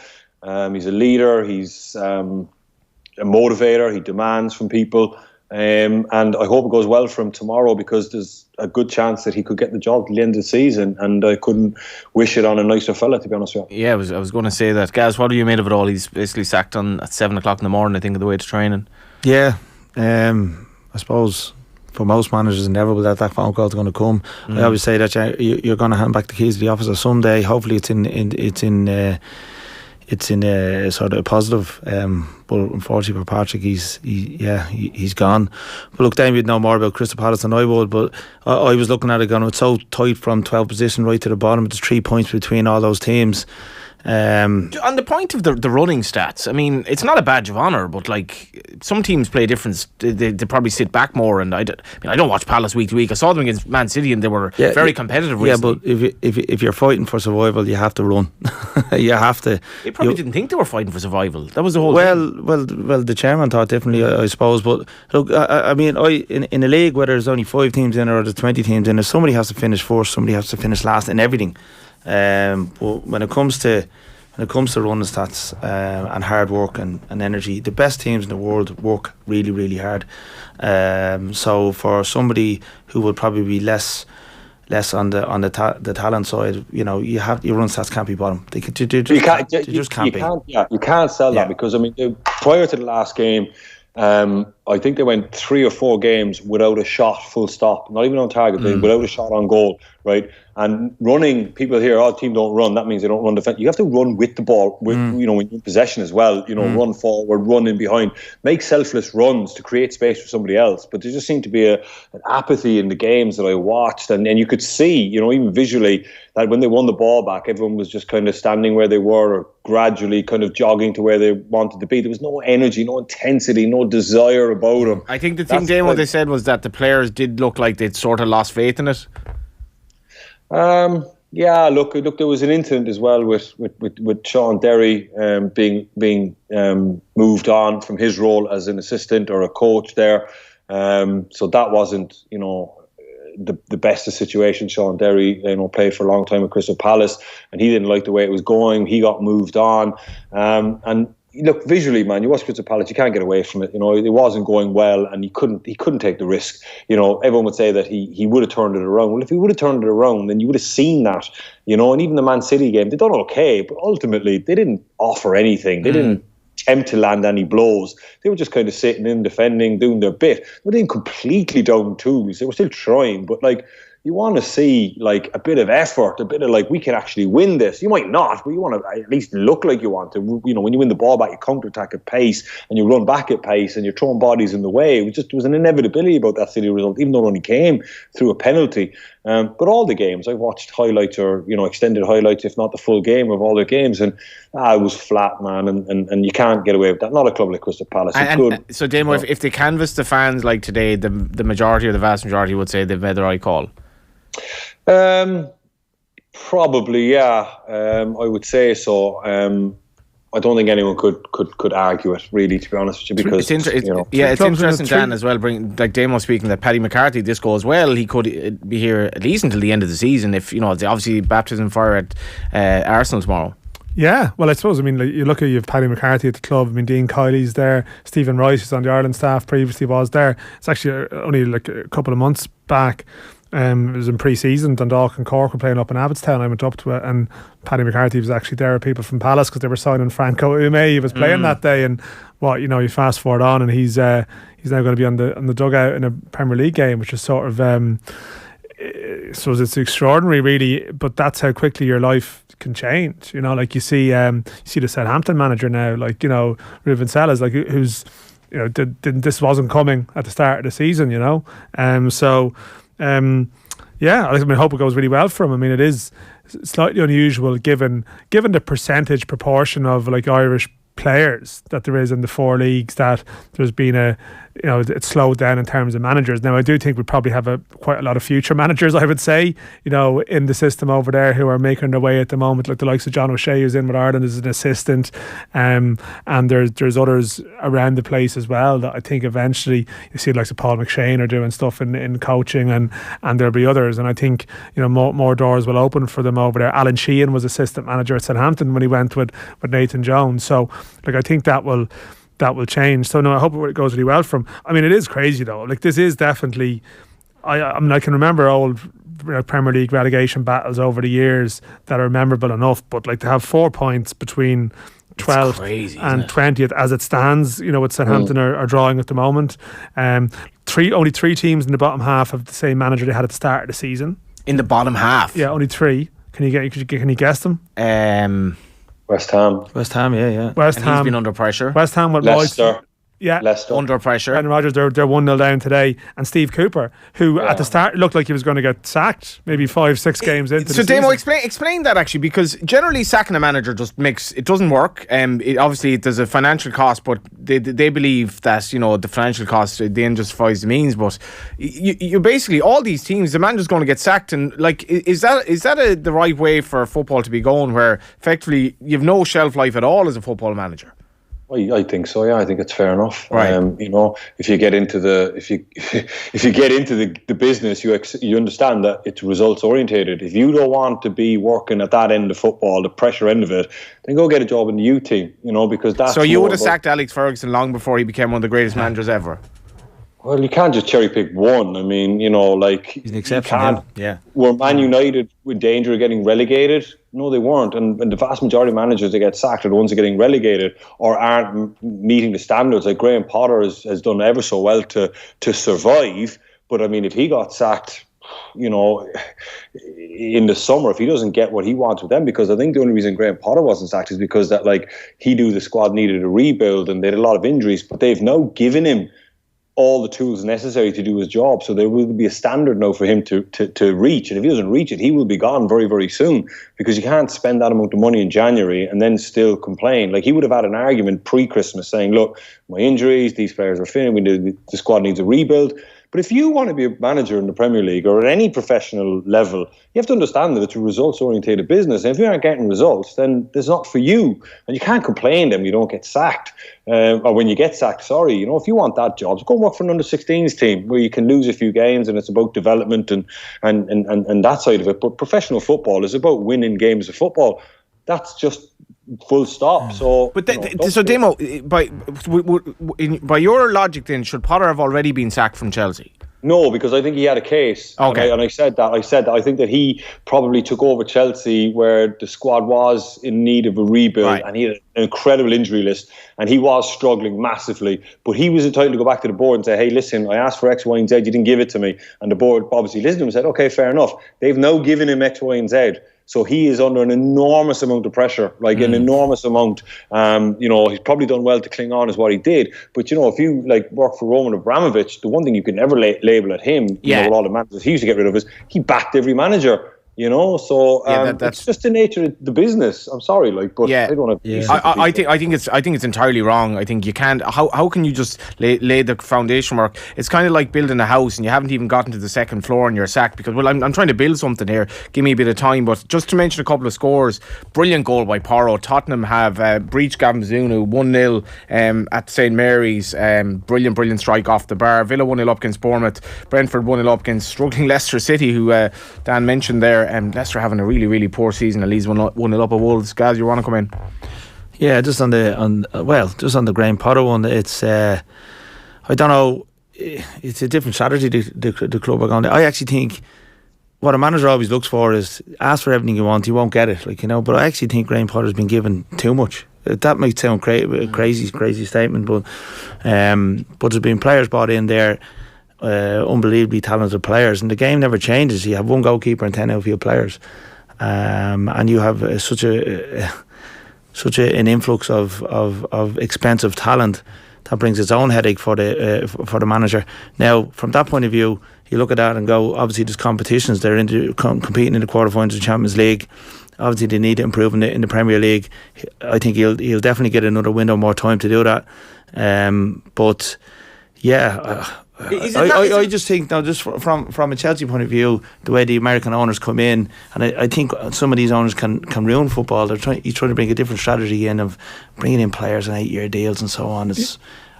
Dan, is it not crazy that most managers don't get a second job as a manager, right? That's statistically, most managers do not get a second job. So there's massive pressure on you to have this immediate performance-related result when, that might not be the natural inclination of a lot of managers as well. But I need time here. Yeah, no, I'm sort of between the two of you, like yourself and Damien on it. Of course it is crazy. You would step back from it and go, if companies went through CEOs at the same pace as football clubs go through managers, you'd say this is a bit of a basket case. But football isn't a normal industry as well too.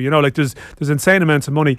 I will say, and it's not one of these things, right? I'm not one of those people who says, well, you get well paid for it and that's life. But clearly I think a lot of the managers who work their circuit have their eyes open to it too. The likes of sort of, you can talk about Big Sam and Tony Pulis, but there's guys in the Championship who've knocked around 5-6 clubs at this stage, and they sort of know the game as well. You get in somewhere, you get a 3-year deal, things aren't going well after 18 months, you get paid up. You play the game, and everyone's sort of, I think, and they're probably the ones who survive in a way that they're sort of very pragmatic about where they are, that they know as soon as they go in, they're going to be going out. Yes, if you're a club that's talking about trying to build something sustainable and then you apply that policy, that's fine. But I mean, the bottom half of the table of the Premier League, it just goes to show, the Premier League is just out of control at the moment in terms of the wealth. But then clubs are so afraid of being relegated because of the consequences of it. As much as there's still parachute payments there, and a lot of the teams who go down are now quite competitive to come back up, there is that sense of desperation and panic that I think at that level you sort of know in the Premier League you're on the carousel and it could end very quickly. I think if you're a club in League 2 or League 1 or at home here that's gone through 6 managers in 6 years, well then you're never going to go anywhere. But in a weird way I can probably understand in the Premier League why, if you might get relegated, for the cost is so great, and that's why that stat about this year doesn't surprise me. But it is, of course, it's insane. But a lot of things in football are insane if you step back and look at them. It depends also, Johnny. If you're applying to be a manager somewhere and you sit down with an owner and you look at the current squad, you're going to say to him, "Look, I can do X, Y, and Z, or I can do such and such with this squad." And then if you don't deliver, well, then you've not delivered what you've said, right? Now, if you say to an owner, "I need X amount of money to build a squad," and then the owner doesn't give it to you and he still sacks you, that can be a little bit unfair as well. So without being privy to the interview process and what's been promised and what you said you can and you can't do, and also along the way, Steve Parish would have sat down with Patrick Vieira and said, "Patrick, this isn't acceptable. We've not had a shot on target. Why have we not had a shot on target in 3 games?" Their net spend was very low in relative terms. Oh, I agree, but it's a talented squad, and then you have to look at the squad and you say, what's it capable of producing? Is it manager? That's the entry point for any manager. Get the most out of your squad, and if you're getting the most out of your squad, you can go to an owner and say, "Hey, listen, I'm at full tilt here. I need reinforcements, and I can give you more." But if you're an owner, and you look at the squad and you're going, "That's easily, a mid-table, comfortably well away from relegation squad," which the Crystal Palace squad is. They've got some really good players there, some talented young players. They went down this route. Then if you're not delivering in any job, you're going to get fired. That's just life, So you get into bed, and that's just the way it is. Yeah, I don't know where that was going. No, but look at Arteta. But I suppose you look at someone like Arteta, who Arsenal probably did show a degree of patience, but I guess they were not under the pressure of being relegated. You know what I mean? They weren't like, and yes, they probably. And I think Chelsea should stick with Potter because you've made that type of appointment. You have to give it a bit of time. Like we'll talk about Stephen Kenny, I'm sure, after 4. There's an element of that with him. I think he completely deserved the time because people were making this type of appointment. But clearly, we know that this Euros campaign is going to be the one for him. But I thought it would have been madness to make any change before because you've committed to this process, so you sort of see it through. But clearly, if you're in a situation where you've got 9 games to go, and you feel like you might be you could be in the championship for 5 years if this goes wrong. I understand why it happens. As much as it's, of course, it seems knee jerk, but like they are about 4 points from bottom spot. So like it's a couple of results in it. Yeah. Tell Damien, this is from Mike of the Clane Wheelers, good goalie man. Tell Damien, Man United went to Millwall in late '89 and won 2-1. They were 1-0 down at half time, and if they lost, they would have dropped into the bottom 3. But if Damo were actually the chairman of Man United at that stage, they wouldn't have gotten that far because he would have been sacked at half time, and Alex Ferguson would not be in Cheltenham talking about the horse he had in the Gold Cup or anything like that this week. He wouldn't have even have been a manager anymore. He'd been relegated to football history because Damo, this is a cutthroat industry, and I think he probably knows it a bit better than I do. And we will talk about Vincent Kompany after the break, as well as Pep Guardiola rather mischievously saying, a bit like certain Steven Gerrard was talked about before in terms of Liverpool, of course Kompany is going to be Manchester City manager down the line, and you got the impression that Vincent Kompany didn't particularly like that. We will be back after the break. Before we go to the break, we will get through the scores, the Premier League scores at the moment. Villa 1, Bournemouth 0, Brentford 1, Leicester 0, Southampton 0, Spurs 1, Wolves 0, Leeds United 1, and if I can get to the Championship as well. Dan, you've been keeping an eye on the Championship. Blackpool 1, Coventry 2. A goal fest. 3 goal. Yeah. And the Lions and Luke Nair brought involved. Middlesbrough beating Preston 1-0. That's a significant scoreline. Middlesbrough going for promotion. And Waterford 1-0 up against Wigan. We could get through the rest of the scores later on, but not a massively high scoring championship. Loads to get through after the break. Follow at Newstalk FM on TikTok for the latest news, reports and trends from our presenters and reporters. Dundeel Motors is home to Ireland's largest range of new and premium used cars from all of Ireland's trusted car dealerships. That's why you'll find Sheehy Motors Volkswagen on Dundeel. Visit Sheehy Motors Volkswagen on Dundeel to find your next car. Dundeel Motors, for Ireland's largest range of new and used cars from all of Ireland's trusted car dealerships. Visit dundeel.ie today. Sometimes, life throws up unexpected events. That's why people choose Britain Insurance. Whether it's car, home, business or farm insurance, our dedicated team will ensure you get the best cover. And with a direct line to your team member, you know all the correct boxes are ticked. You're covered with Britain Insurance. Pat Britton and Company Limited, trading as Britain Insurance, is regulated by the Central Bank of Ireland. Are you looking for an affordable alternative to a nursing home or private visiting care service? AL Home Care are the live-in care specialists that give your loved ones the independence they deserve. Contact us today at alhomecare.ie. That's alhomecare.ie. The Heineken Champions Cup is back. Leinster take on Ulster in the round of 16, Saturday, April 1st at 5:30 in the Aviva Stadium. Join the Sea of Blue for this massive inter-provincial clash. Tickets on sale now at leinsterrugby.ie. Terms and conditions apply. Is your business facing increased input costs or supply chain disruptions due to the conflict in Ukraine? If so, then the government's Ukraine Credit Guarantee Scheme could help. The scheme supports businesses, farmers and fishers impacted by the economic consequences of the ongoing conflict, facilitating access to working capital and investment finance. The Ukraine Credit Guarantee Scheme provides low-cost loans up to €1 million at reduced interest rates and with terms of up to 6 years. Loans up to €250,000 are unsecured. Find out more at sbci.gov.ie or call 1-800-804-482. Terms and conditions apply. This is a Government of Ireland initiative delivered by the SBCI. Virgin Media customers, the power to play lies in the palm of your hand with our best price mobile plan exclusively for you. Add our new Free Spirit Unlimited plan to your Virgin broadband for just €20 a month and enjoy the freedom to move with a 30-day contract. Switch your mobile today. See virginmedia.ie/mobile. Virgin Mobile. It's playtime. Terms and conditions apply. See virginmedia.ie. At myhome.ie, we want to help you find your home. By signing up to our property alerts, you get instant updates on the properties you're interested in as they are added to our site, giving you the information you need to help you find the home that you want. Visit myhome.ie today. Thousands of homes, one address. Bar? Or spa. Wild flavours. Or wild water. Worlds of adventure. Or green planet. Any time's a good time. From the world's tallest building to deep below the sea. From fine dining to fine shopping. A Dubai summer has it all. Let Emirates fly you there in comfort. Fly Emirates. Fly better. Get super spring deals on SIM-free smartphones at Harvey Norman, like the Motorola G32 SIM-free smartphone. Immerse yourself in your favourite movies and shows with the multidimensional sound of Dolby Atmos audio. Now $229. Have more fun with a phone that's easy to use, like the Doro 6620 flip phone with extra large display, only €99. And with flexible payment options and our best prices guaranteed in-store and online, why shop anywhere else? Super spring deals now on at Harvey Norman. Go! The Hard Shoulder with Kieran Cuddihy. A poll, says this listener, taken last December showed that a majority of voters in Northern Ireland were in favour of staying in the UK, including 21% of Catholics. No wonder, when the average house price in Northern Ireland is 100 grand cheaper than the Republic and the price of cars is much cheaper, how could they afford to join the Republic even if they wanted to? The Hard Shoulder with Kieran Cuddihy. Weekdays from 4. With Nissan. On News Talk.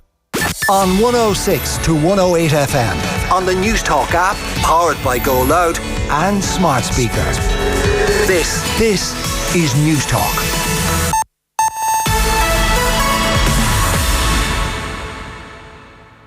It's 4 o'clock. Good afternoon, I'm Ellen Butler.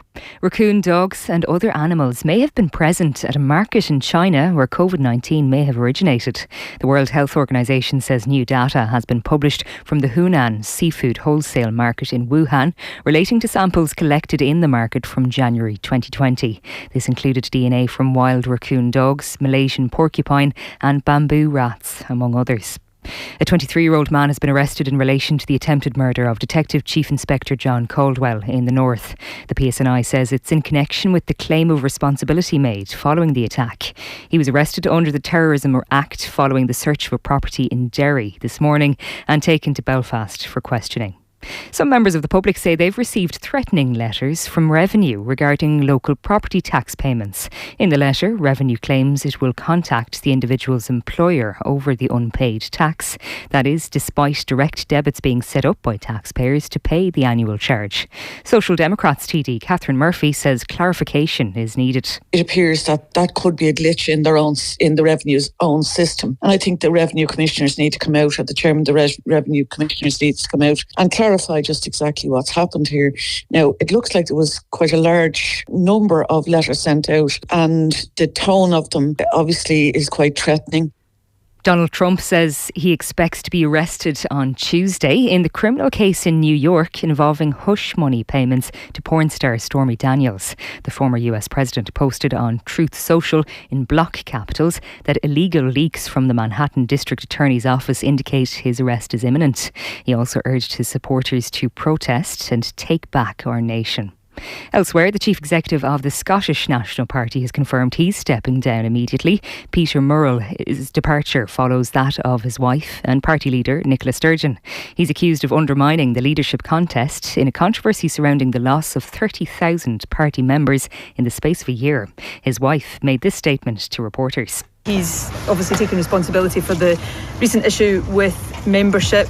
He had intended to step down when there was a new leader, but I think he's right to make that announcement today.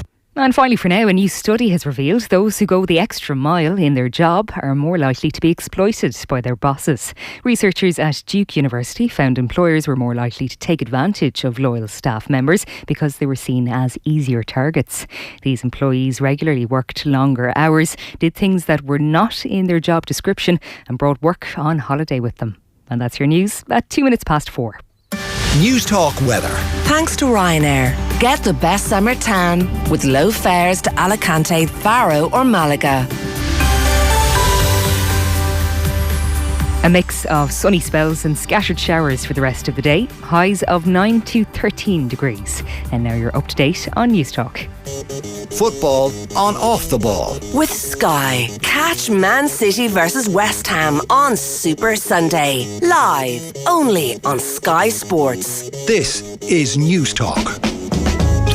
Yeah, you're welcome back. Meath 1-2, Dublin 1-11 in Park Tailteann. So the woes of much of Leinster football really go on. And just to give you a Six Nations score as well, if we have it in the France v Wales game, obviously 34-12 France lead Wales at the moment.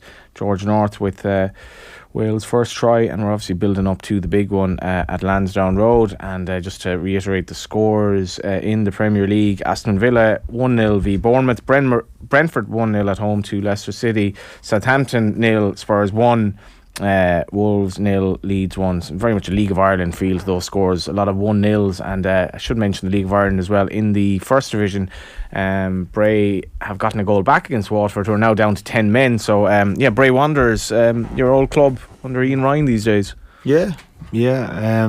Tough fight against full-time teams to get out of the first division. It always is. You would know. Yeah, when I was managing Bray for the 3 years I was in the first division, it was in Shells, obviously, determined. They went up and came back down and went back up again.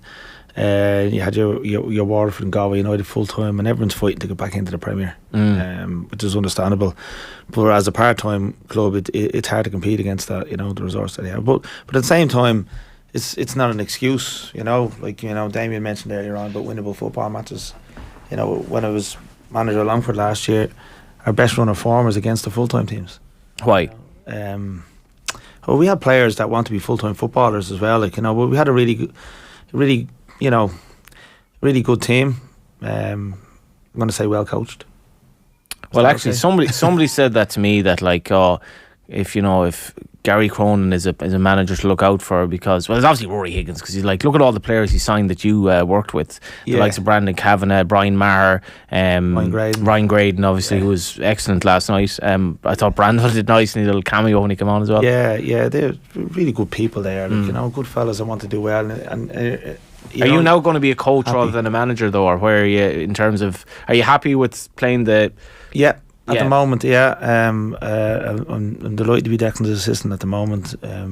I still have ambitions to be a number one. Declan knows that, but he'd being the last 5 years being a number one as a manager. And Declan obviously was with Derry, but he's had a gap obviously since the Derry.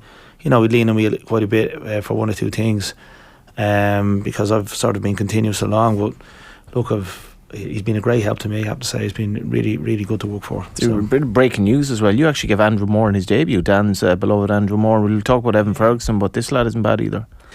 He's an excellent technical footballer. No McManus. But when he was 15. He was unbelievable. He was 15. And I swear to God, it was like putting on a small little jockey at the time. He was so slight. I was afraid of him getting hurt, but he was playing and training with us with the likes of Paul Keegan. Paul's towards the end of his career, and when he came into training, I was a little bit tentative, saying, Will Clarkson, he's technically good enough. Brought him in, and he was more than technically good enough. I said he's not leaving the first team training, and then we gave him his debut. We played him in the pre-season there in 2020, and he played our last game just before the pandemic against Wexford. He played and scored against Wexford. That was the second first team appearance, and then the pandemic hit, and then it was gone. And then off to Brighton he went, and he is where he is now. But an exceptional. Love to have him as part of your football team. If you're a technical team, you'd love to have Andrew Moore in there. Does Evan Ferguson start against Latvia and France? Yeah. What are your thoughts? So the squad was named. I think Ryan Manning can be one of those people who was a little bit miffed at being left out. Stephen Kenny obviously has his own. He obviously likes O'Dowd a lot. There are maybe a couple of players, obviously a couple of high-profile players left out. What did you make of it all? And big. What have we got? 9 days ahead for this Ireland team. Yeah, look, Stephen Kenny knows what he's doing. He's done his homework. He has people in the background doing their homework. For me, when you're picking an international squad, and I'm not an international manager, not yet anyway. You look for form, don't you? You look for players that are playing Obviously they can be key players around that if they're not playing, they're injured and coming back there, they're going to make an impact. But you know, you want fellas that are informed, they're playing well for the clubs, and you know, they're going to have an impact then when the international window comes along. And you know, the one thing, you know, you'd like to see, like I look at our forward line, and I was looking at it, we don't have a huge amount of goals at club level. Like, you know, I think Will Keane has double figures for his club at the moment, but we don't have a huge amount of goals. Yeah, Scott Hogan as well, but like again, just at a you know. Yeah, it's that. But at the same, like you look at Evan, for example, he's playing at Premiership level, and you know, doing quite well. I mean, I think Evan is going to go far in the game, and it's just come sooner for him than it has for other players. But yeah, he'd be the type of player that I would like to see playing. I think Smallbone's a player. I think that could be very interesting going forward as well. Damo, what did you make of the squad announced? And I mean, I think you've been fascinating on the whole Stephen Kenny thing. I at the moment, I'm like, it's not really about Stephen Kenny. It's about Ireland actually developing as a team and doing well in this tournament. But hopes are high because of Evan Ferguson to an extent. Absolutely, he could be the knight in shining armour. You know, the focal point, depending on how Stephen uses him. I know that he has quite a specific role that he plays at Brighton. I've watched a good chunk of the Brighton games, and Brighton are so easy on the eye, and they move the ball so well. And Evan basically just has to hold his position while all the bits and pieces are going on around him, and they find him when they need him, if you know what I mean. They don't just lump aimless balls up to him or expect him to run channels or give him really awkward balls to deal with. You know, it's move through the thirds of the pitch, and they're finding his feet, and they're playing to his strengths because he's well able to hold the ball up when the ball comes into his feet. We've seen that time and time again, bringing other people into play. Conserving his energy, and then they move the ball wide to the outstanding wide players they have. Solly March has been exceptional for Brighton the last number of weeks. I've covered a number of their games, and the other boy Matoma on the other side as well. So they're doing all the bits and pieces around him, and then crosses are coming in the box, and he's been sharp. You know, he's not. Not using him to chase lost causes, and you know, he's wrecked tired running after things and fighting and arguing and battling with centre halves. So you know, if he plays, you know, Stephen has been playing this 3-5-2 formation. Does he play up front in a pair? How will that work out for him? Will it be a 9 with a 10 say in and around him, or will he put him up front with the likes of an Ogbene to do the running, or an Obafemi, or whatever it might be? You know, a runner of that description. So it remains to be seen how he uses him. But look, having someone who's playing regularly in the Premier League and scoring goals can only be a positive thing, and he could be the difference that turns a few of those tight games for Stephen into wins. I think, Dan, as well, what Dan was saying there, he's playing in a team where he's just so involved in the way they play attacking, and he's doing so many different things. But the Latvia game, how close is that to the French team, do you think? The team that plays against Latvia. Yeah. No relation at all. Yeah. No, like that's been said from the start. Like, I think the interesting thing about Latvia is that we're watching Pedro Porro score for Spurs. You know, he's effectively taken Matt Doherty's spot with him going to Madrid. Like, Matt Doherty hasn't played. Nathan Collins is on the bench again today. So I think there's probably a balance now between probably need to get Matt Doherty some minutes. But no, when this game was organised, Kenny was pretty clear he wasn't going to be playing any front line players at all against Latvia. Now I wonder, will that change a bit? Do you want to get Evan Ferguson in, and as Damien points out, like, try and see how he works in your system, albeit, I mean, Latvia are going to be such a completely different threat and opponent to France. I'm not sure how relevant that is in terms of, I suppose, as a coach, maybe you'll know, like, there's probably things you can try and do within that game, but if you're playing against a completely different level of opponent in the next match, how do you really replicate it? There's little things you can do, but clearly, you know, off the ball against France, there's going to be different questions asked of you than there would be by Latvia. But like, they are sort of key questions. All right, I think you'll probably see Smallbone play against Latvia. You'll probably see Mikey Johnston involved against Latvia. But does he want to play a couple of the lads who haven't been playing regularly just to try and get some minutes under the belt? I think beyond that, you won't be seeing. I'd be surprised if you saw John Egan or Dara O'Shea or Malumbi or these lads who are Josh Cullen, who are playing regularly, who you expect to play. I just think it's too much of a risk, to be honest. But the broader squad debate, like I I genuinely, like, I wasn't covering the squad announcement this week, but I saw people like jumping up and down, getting energised, like fuming over like Ryan Manning isn't in the squad. It's like I actually would have thought Robbie Brady would have been a bigger talking point. But like, there's that balance between you pick players on form, but I think sometimes people, when it comes to international squads, completely take their eye off, you know, the previous matches. And like Stephen Kenny as a manager is trying to build a settled team. Now I think he's made mistakes before. I think probably one of his biggest mistakes in the job was the game in Armenia away, where he played Robinson and Ogbene, who'd done well from the previous window, but they hadn't played in so long, and he was too loud. But like, he was pretty clear in November that Callum O'Dowd had come in and played, and he liked him, and his sort of style for left wing back is in tune for what he wants in that position. Is he ahead of the pecking order now? So it's no surprise to me that Callum O'Dowd is in the squad the other day. So Ryan Manning's been in the squad and around the squad before. He knows the type of player he is. I think O'Dowd left back. I think O'Dowd will play. I think O'Dowd will play against France. I think McLean. If Enda Stevens had been fit, you kind of wonder. Like, I thought that he wouldn't have to leave one out because Enda Stevens was out, but I thought there was a possibility of a tough choice. I didn't for a second expect Ryan Manning to come in. Because of the ones that were there. Can I ask you? He's a good player, Ryan Manning. I'm just saying, if you're following the Kenny's trajectory and his decisions, like, it was clear Ryan Manning wasn't going to be in the squad. Can I ask you, if you were the Ireland manager, what system would you play going forward with the players you have, or would you stick with the three at the back? No. And that's just a personal preference. Why?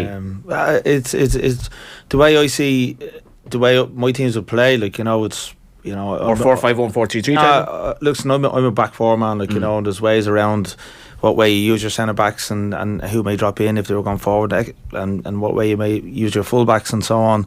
But a lot of coaches now are going to the three centre backs, and when they're defending the five. I've seen it. We played against the Bohs against Duffer Shells at Talca Park. You know, they have 5 without the ball. They've 2, and they're nearly sacrificing their 3v2 in the middle of their the middle of the park to have numbers in their back 5 when they're defending.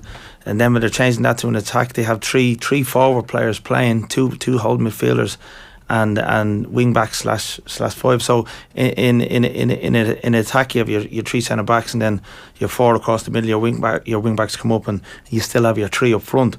So I feel a lot of coaches, a lot of managers want to get those numbers of players in forward areas, like, you know. Can I follow on from that then? If you're playing your 4 at the back, how do you fit Evan Ferguson in? Who do you play up front with them? If you're playing, so what formation do you play if you're 4 at the back with Evan Ferguson? I play him as an out-and-out 9. Like you mentioned, Damien talked about Brighton there. I watched Brighton there recently against Leeds, and how they didn't win the game is beyond me. They created so many chances, and I think there's some centre forwards. I mean, let's be honest now. The default system of football now is 4-3-3. Everyone sort of knows that one, and sometimes. An argument I had over the last couple of years is that we're producing less strikers and less goal scorers, because 4-4-2 when I was growing up, it was always 2 strikers you're producing, and now it's like you're producing that 1 striker that can score goals, because a lot of the systems now has that 1 up top. Now for me, I like varying different ways to play within that system. But if you're asking me about Evan Ferguson, where does he play? He plays up top as the 9. Leeds are 2-0 up at Wolves. Damo, come in on that. Look, I mean, you know, my thoughts on the 3-5-2 have been well talked about. I've placed my hand on with Gaza. I don't like it as a system. I don't think that, you know, I look at Stephen's managerial record. I stand to be corrected, but I don't think he's played that anywhere he's ever been. You know, and there's been a sudden shift to it, and he seems wedded to it now, even though results are different. But with 3-5-2, I think, like, it's not a bad system when we play France. You know, I think it's a good system when we play against the bigger boys, and that's why we've got some half decent performances, because it becomes a flat back 5, and the wide players becomes 5-4-1 is what I'm trying to say. So your wingers come back and you get 5 defenders, which is bodies. You get a flat midfield 4 and 1 up front, and it's a decent enough counter-attacking system. But when you play against, you know, the Armenias or the Norways of this world that, you know, you should be beating, or they're in around your level, I don't like it as a system. I think, you know, trying to dominate, you have to dominate the ball to give your wing backs chances to get up the pitch. Otherwise, you get pinned in. And Armenia pinned us in the away game because of that system. Now, there's variations on it. We can ask your outside centre backs to step in, which Nathan Collins does really effectively and creates extra midfield player. But I just don't fancy it as a system. I really think it's easy to play against. If you know you're playing against a 3-5-2. You know, there's things you can do, like pushing your wide players on to pin the wing backs in, and all of a sudden the flat back 5 you can't get out. So I just personally, I'm with Gaz. I don't like it as a system. but Stephen seems to be wedded to it. Yeah, just to add on that as well. For me, if you like to have exciting football and you have a system like that, if you have out and out wingers, and I'm not going to name wingers, there's wingers within the league that won't sign for certain teams because of the system that they play. Really? So if you have a manager that's predominantly playing a system of 3 centre backs, you're taking away from other areas of the park so if you're an out and out winger, basically you're not going to play in a 3-5-2 system. Do they exist anymore? Well, some of them do. Well, Mikey Johnston, the whole point about Mikey Johnston we brought in, Kenny has said he wants a particular type of winger. But to me, I'm then curious, like where he actually, are you asking them to play wide and like a 3-4-3 or to be one of the two behind the striker, if you know what I mean? I think that's it can be, but if you're an out and out winger, you don't really like to be playing on the inside spaces. So the way I look at it is that if you're an out and out winger, you got to play with a full back behind you. Because out and out wingers won't have the defensive qualities that you will need, particularly at international level. So that's my thoughts. It's always supposed to be Callum O'Dowda to play at left wing back. If he decides to play him at left wing back, you've got to bear in mind, if you're playing against France, you're going to be pinned in as a back five, and he's going to have to be extremely diligent with his defensive work, and he will then only get sporadic opportunities to break and get up the field, and he's going to be isolated. I can't imagine there's going to be too many times where we dominate the ball in midfield and it allows the wing backs to progress up the pitch into advanced positions, and then we work it out to them. It's going to be very, very breakaway stuff. So I would presume that James McLean will play at left wing back, because James, is probably more defensive minded than Callum O'Dowda. Dan, you can come in there. Southampton have equalised against Shea Adams scored just after half time. But I think that's obviously the discussion. I think definitely, that even as Damien explains it, sort of outlines why the more athletic, like O'Dowda probably has. McLean is a great engine as well. O'Dowda's younger, he's a couple of years younger, so you can see why they're the two that are probably in the squad. There's no real suggestion he's going to play forward at the back now, all of a sudden. No, I wouldn't have thought so. In fact, he was asked directly about that, and he said no. So unless, listen, you could be springing a surprise, but I think as Damien sort of mentions, funny enough, the way the year shapes up for Ireland, like they're in this nightmare group, but it may well be as a consequence that the system they play is better suited to probably a number of games they play, particularly the two France games and the Holland game later in the year. Ironically enough, it's against somewhere like Greece, games that Ireland need to win, where then you have these concerns again over actually how do you go and win that game. And maybe by bringing someone like Johnston into the squad, are they going to try and vary it and mix it up at certain times? But I think it's hard to do that.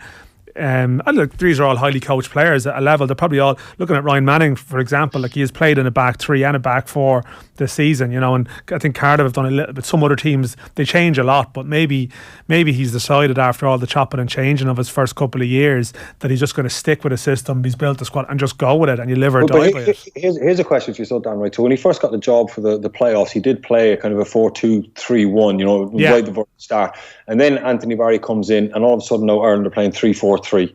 Right, and then he stuck with that for a little bit, and then that seems to have morphed into 3-5-2, because I think it was so obvious that like the 3-4-3 was difficult with two midfield players against opposition threes. So all of a sudden now he's gone, okay, we need to go three in midfield, which then means you have to play two up front. And I just wondered, like, the thought process behind it. Is it being kind of made up as he goes along, almost like, I like 3-4-3, and all of a sudden, well, we're not getting results with that, and teams seem to get a lot of joy against us possession wise, and we can't seem to dominate the ball. We need three in midfield to match up teams. All of a sudden, okay, we put three at the back, three in midfield. Well, then you have to play two up front. It's morphed into 3-5-2, and I just wonder, is 3-5-2 the system that Stephen has always played in Dundalk when he had those great European runs? It was predominantly a kind of a 4-5-1, basically 4-3-3. 4-3-3. Well, I think 4-3-3. Yeah. I think there is. You could definitely raise the question: has it been a bit reactive to circumstances at time? The one thing I would say, Kenny has made this point. Like, maybe at the moment Ireland doesn't have a great crop of like out and out wingers, like, you know what I mean, and maybe there's a little bit of, well, we're playing the system that suits, you know, gets Matt Doherty in his best position, which would have been a talking point previously, you know. And if, like, you know, he's big on Mikey Johnson. Previously, he's like, across Stephen's career, actually, I would associate him with wingers, you know, at various clubs like Michael Duffy, Darryl Horgan, Paddy McCourt, even go back in time, and other examples. But maybe with Ireland, he's felt he hasn't had the winger option, so you go with a system that sort of takes the wingers out of the equation. Sorry, Dan, as well. If we're playing, but is he acting against? Is he acting against his instincts? Reactive, like his instincts as a coach. You're going down a dangerous road there now. When you think, well, I have Matt Doherty, he's a right wing back, so I want to play him. Seamus can play right side of 3. Well, that solves that problem for me. We've an abundance of centre backs. You know, it's probably one position we are actually stacked with really, really good players. So rather than having to drop one, I'll get him in, and all of a sudden you start creating, you know, circles to fit circles in, and it's like, that's all nice, and all of a sudden you're kind of going, well, it looks natural, like it's 3-5-2, but it might not be the best system. Well, say now, Damo, like, say now, we don't have an obvious right wing back in the sense of Matt Doherty's not playing at club level. Seamus Coleman isn't quick enough anymore to be really a wing back at this level. Doherty play, but he's not. So you've sort of made of it looked really suitable to have wing backs not that long ago, but now, like, Doherty's obviously going to be the starting wing back, but it's like, well, he's not even playing at club level. Yeah, I mean, I just think that you have to pick your system as a manager. You have to have a system that you're intimate with, that you know inside out, and, you know, if a player comes and asks you a question, you can answer it straight away because you know it inside out. You know, that's why Tuchel played that system at Chelsea, 3-4-3. He just had it all locked down. But I mean, once you start getting away from what you're, you know, sold on, and you start picking shapes and teams just to suit players, you know, it can get very, very messy and get out of hand very quick. Yeah, briefly on that, guys, like, have you been I mean, you can't have a rigid philosophy, because obviously the game's evolving, but you see what Damien is saying there as well. Yeah, 100%. Look, you know, it's, you start out, you put a shape, you know, you see on the analysts put a shape out on your team at the start. Your system is adaptable throughout the game. You know, you could be defending in a 4-1 situation, but you're attacking with two centre backs holding on a sitting midfielder. We all know that, like, you know. But if you're looking to try and win a game of football, and you're playing against a team that maybe or you're expected to win, you got to have 5 to 7 attack-minded players in your team. It's as simple as that, like, you know, and 2 of those could be fullbacks. You have to. Now, if you're looking to get a result out of, let's say, maybe France or whatever, you know, and you feel that the opposition is going to have more football, well, then you're going to have numbers wise. And that's where Ferguson's point is big, because he's probably learned a bit, okay, when the 3-5-2 or whatever you want to call it, there was the thing of Parrott and Obafemi, and then Parrott would be more to the left. Like, there would do little understandings, but now you bring Evan Ferguson into the mix, and you have to sort of rethink your attacking strategy again, you know. And this is, I think you do. Of course you do, but then that's a job now. Like, you've actually learned something, and you probably have to tweak it. Who suits him best, which is sort of, as Damien alluded to. We will be back next Saturday. We're actually running out of time here. We will be back next Saturday before, obviously, the France game, and we'll discuss this more. We'll probably know, obviously, a bit more than after the Latvia game in terms of this or that. But, you know, just to finish up today, because we are counting down to the rugby. Would it annoy you if you're in Vincent Kompany's shoes and you're being touted as this, he's the next managerial, you know, he's going to definitely manage Man City down the line by Pep Guardiola?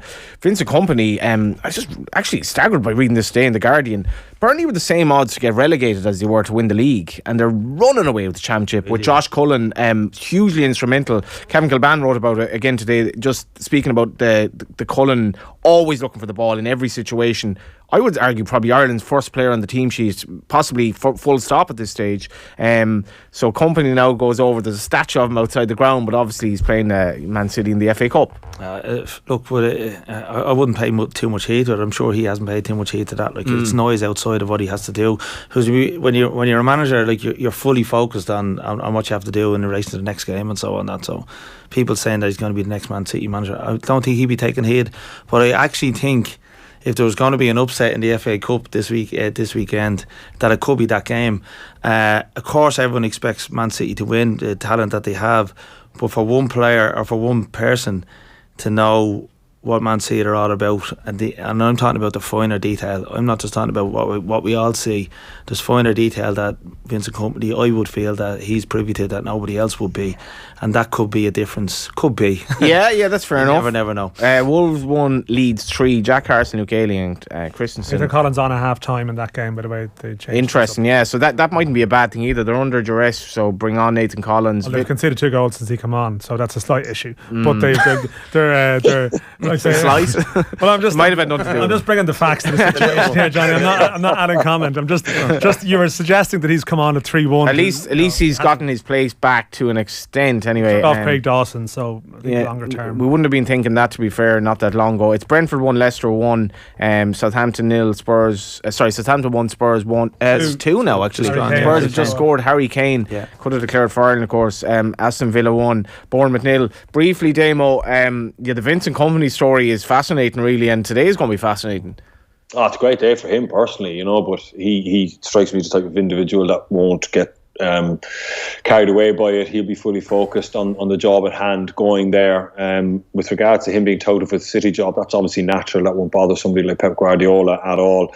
On top of that, Vincent Kompany probably knows he's miles away from a job of that magnitude. He would have to get Burnley into the Premier League and then perform admirably, for him to merit talk of that. But he's done an outrageous job in the Championship. I mean, I don't know what the records are. I remember a number of years ago, Reading were promoted when Kevin Doyle went over. I remember playing against Steve Coppell Reading team, and I think they were up or nearly up by Paddy's Day, and I think they got well over 100 points.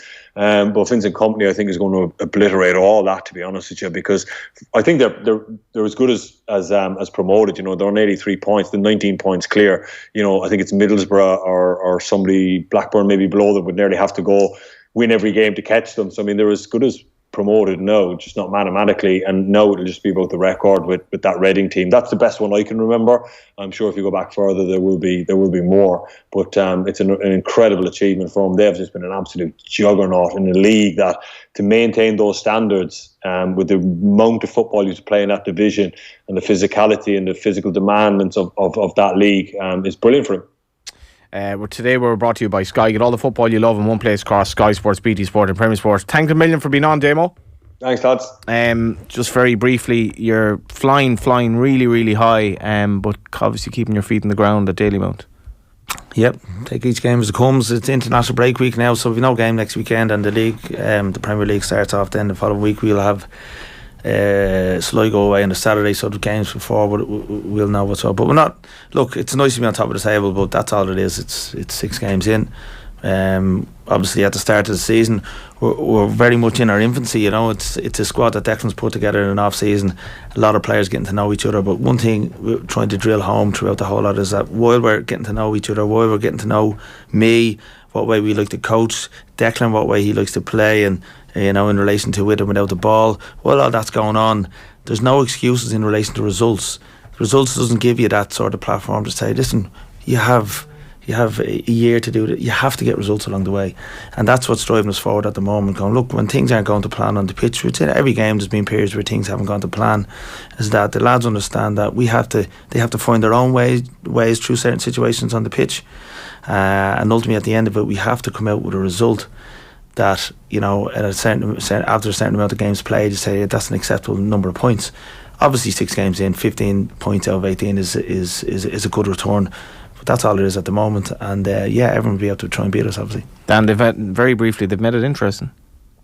Yeah, I mean, they've started the season very well. I don't want to go into Gary mode, but he has Gary, you're supposed to say, we're keeping our feet in the ground. You give me a minute spiel of we have to get results. He actually gave a nice clobber, by the way. He gave a more detailed answer. I know, it's something different. Feet on the ground. I think I think the point is it's sort of mad. What, they're 10 points ahead of Shamrock Rovers at this stage, which is sort of insane. But even the international break now.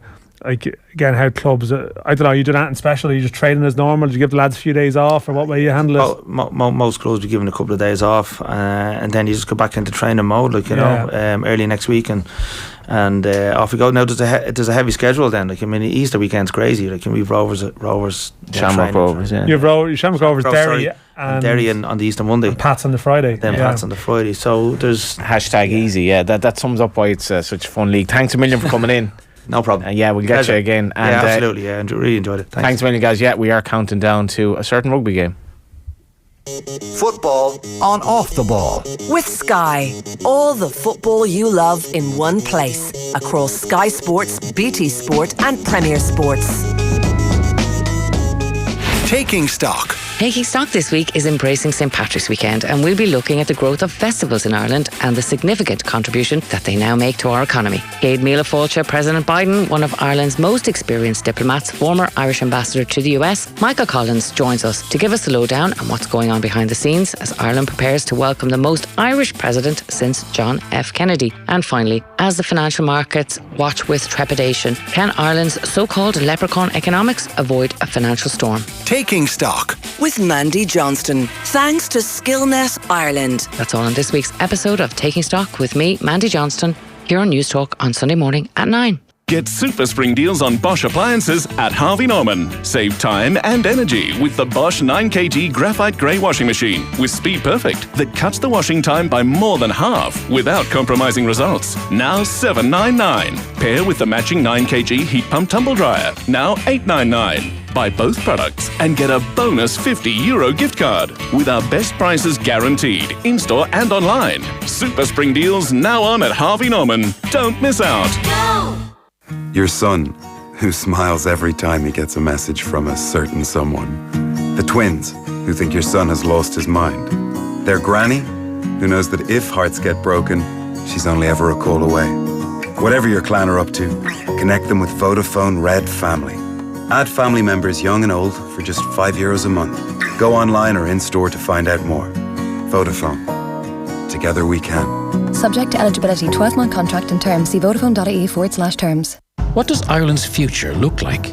At ESB, we invest over €1 billion every year to ensure it's a future powered by clean, affordable energy. That's €1 billion to fund projects that will move Ireland towards energy independence, harnessing our natural resources to bring clean, renewable electricity into more areas of our lives so that we can enjoy a reliable supply of homegrown energy long into the future. ESB, invested in Ireland. Find out more at esb.ie.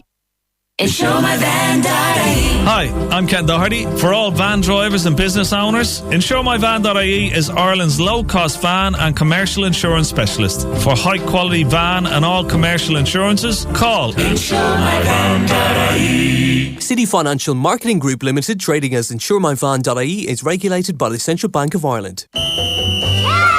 Aldi's Play Rugby sticker promotion is kicking off again. Collect official Irish rugby stickers every time you spend €25 in Aldi. Help fill your local primary school's poster for a chance to win €50,000 to upgrade the school's playing facilities. And scan your sticker for a chance to win your weekly shop. Now that's a win-win situation. Start collecting now. Aldi, official fresh food partner of the IRFU. Details at aldi.ie/play rugby. Promotion runs until April 23rd. This year, the standard petrol grade in Ireland will change to a greener fuel, E10. E10 is already the standard petrol used in Northern Ireland, Britain and many other European countries. As a cleaner fuel, its introduction will help Ireland meet its climate targets, reduce emissions and drive our change to a more sustainable way of living. To find out more, please visit gov.ie/E10. Brought to you by the Government of Ireland. Starting a new chapter can be the most thrilling thing in the world. And the new all-electric Audi Q8 e-tron range marks the start of something even more exciting. Where progress is a matter of character. Where an idea stretches as far as you wish to go with the range to get you there. And where charging times are reduced, freeing you up for even more adventures. Discover the fully electric Audi Q8 e-tron range at your nearest Audi dealer.